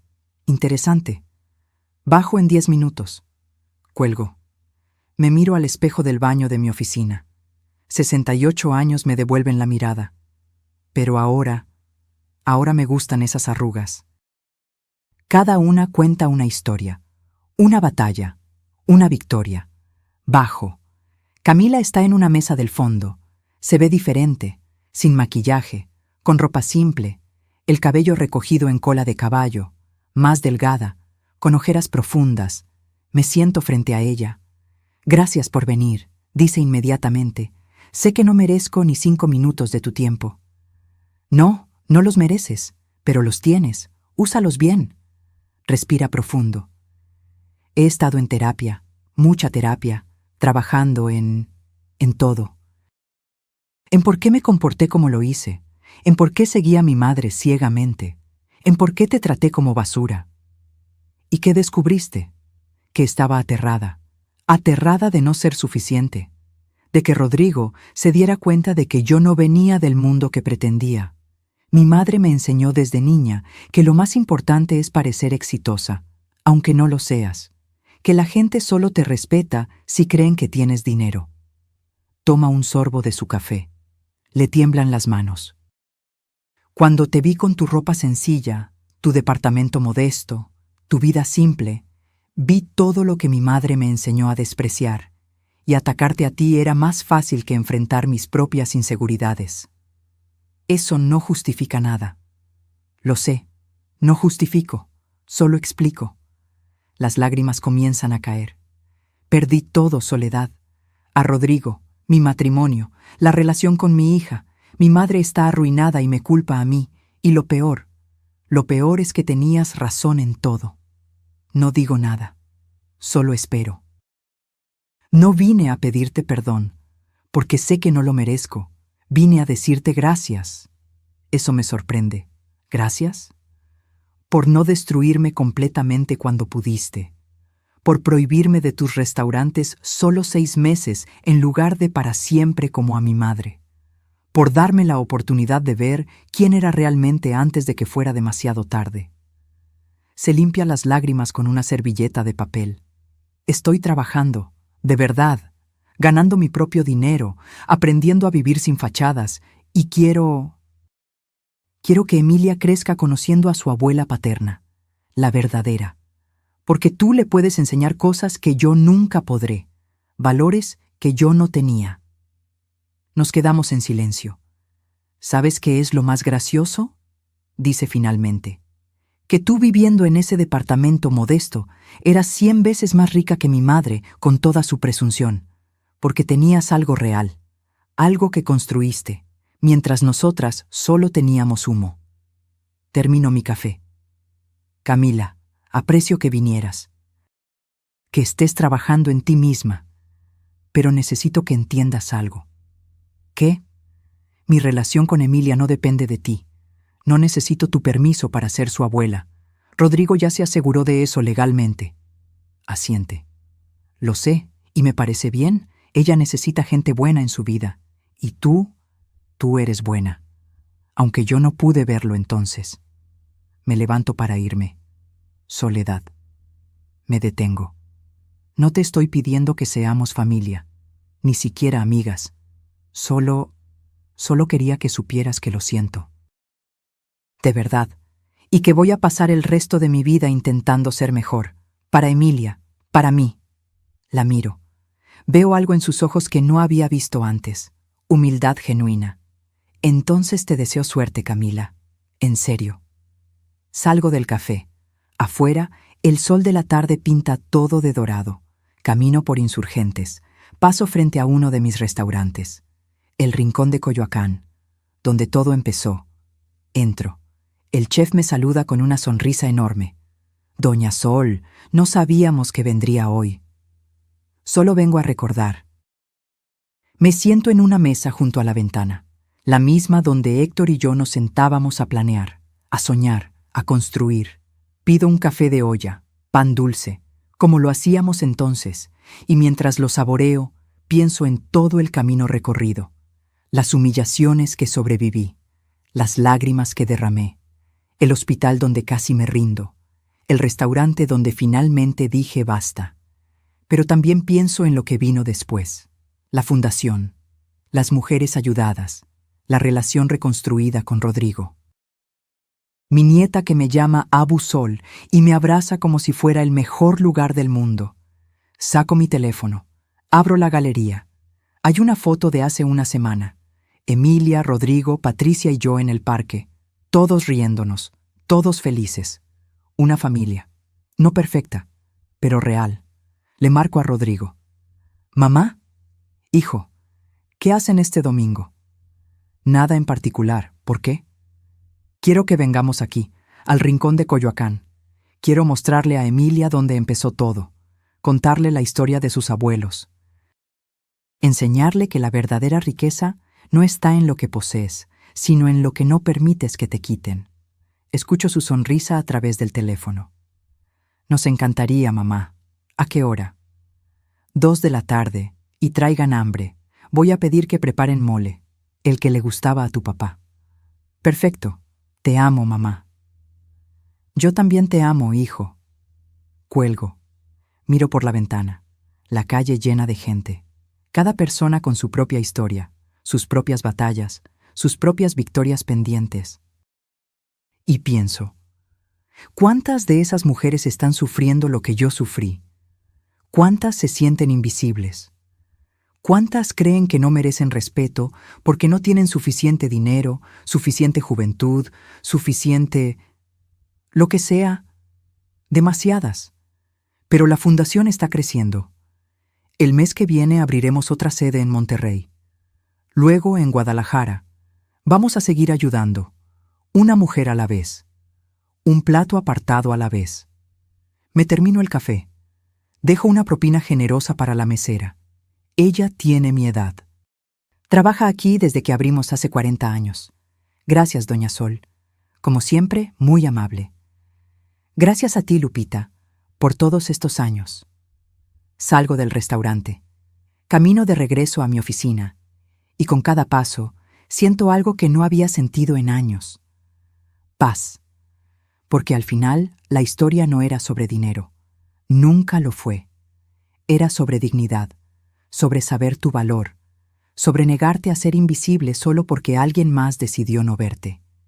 Era sobre recordar que el respeto no se mendiga, se exige. Y a veces, cuando alguien aparta tu plato, la mejor respuesta no es gritar. Es levantarte con dignidad, salir con la cabeza en alto, hacer una llamada y recordarles quién realmente tiene el poder. No para vengarte, sino para enseñarles que la verdadera riqueza no está en lo que posees. Está en lo que no permites que te quiten. Tu dignidad, tu valor, tu voz. Y eso nadie te lo puede arrebatar, a menos que tú se lo permitas. Reflexión final. Si esta historia tocó tu corazón, si te identificaste con Soledad, si alguna vez has sentido que alguien te hizo invisible, déjame decirte algo. Tú vales. No por tu cuenta bancaria, no por tu edad, no por tu ropa o tu casa o tu auto. Vales porque eres humano, porque tienes historia, porque sobreviviste, y nadie, absolutamente nadie, tiene derecho a hacerte sentir menos. Cuéntame, ¿alguna vez has tenido que defender tu dignidad frente a alguien que te subestimó? ¿Qué hiciste? Déjamelo en los comentarios. Me encantaría conocer tu historia. Y si esta confesión te hizo reflexionar, dale like, comparte y suscríbete para seguir conociendo historias de vida que nos recuerdan lo que realmente importa. Escribe de dónde nos ves. Así sabré que esta historia llegó hasta ti, hasta tu ciudad, hasta tu corazón. Porque al final, todos merecemos sentarnos en la mesa. No como invitados tolerados, sino como las personas valiosas que somos. Nunca lo olvides. Fin.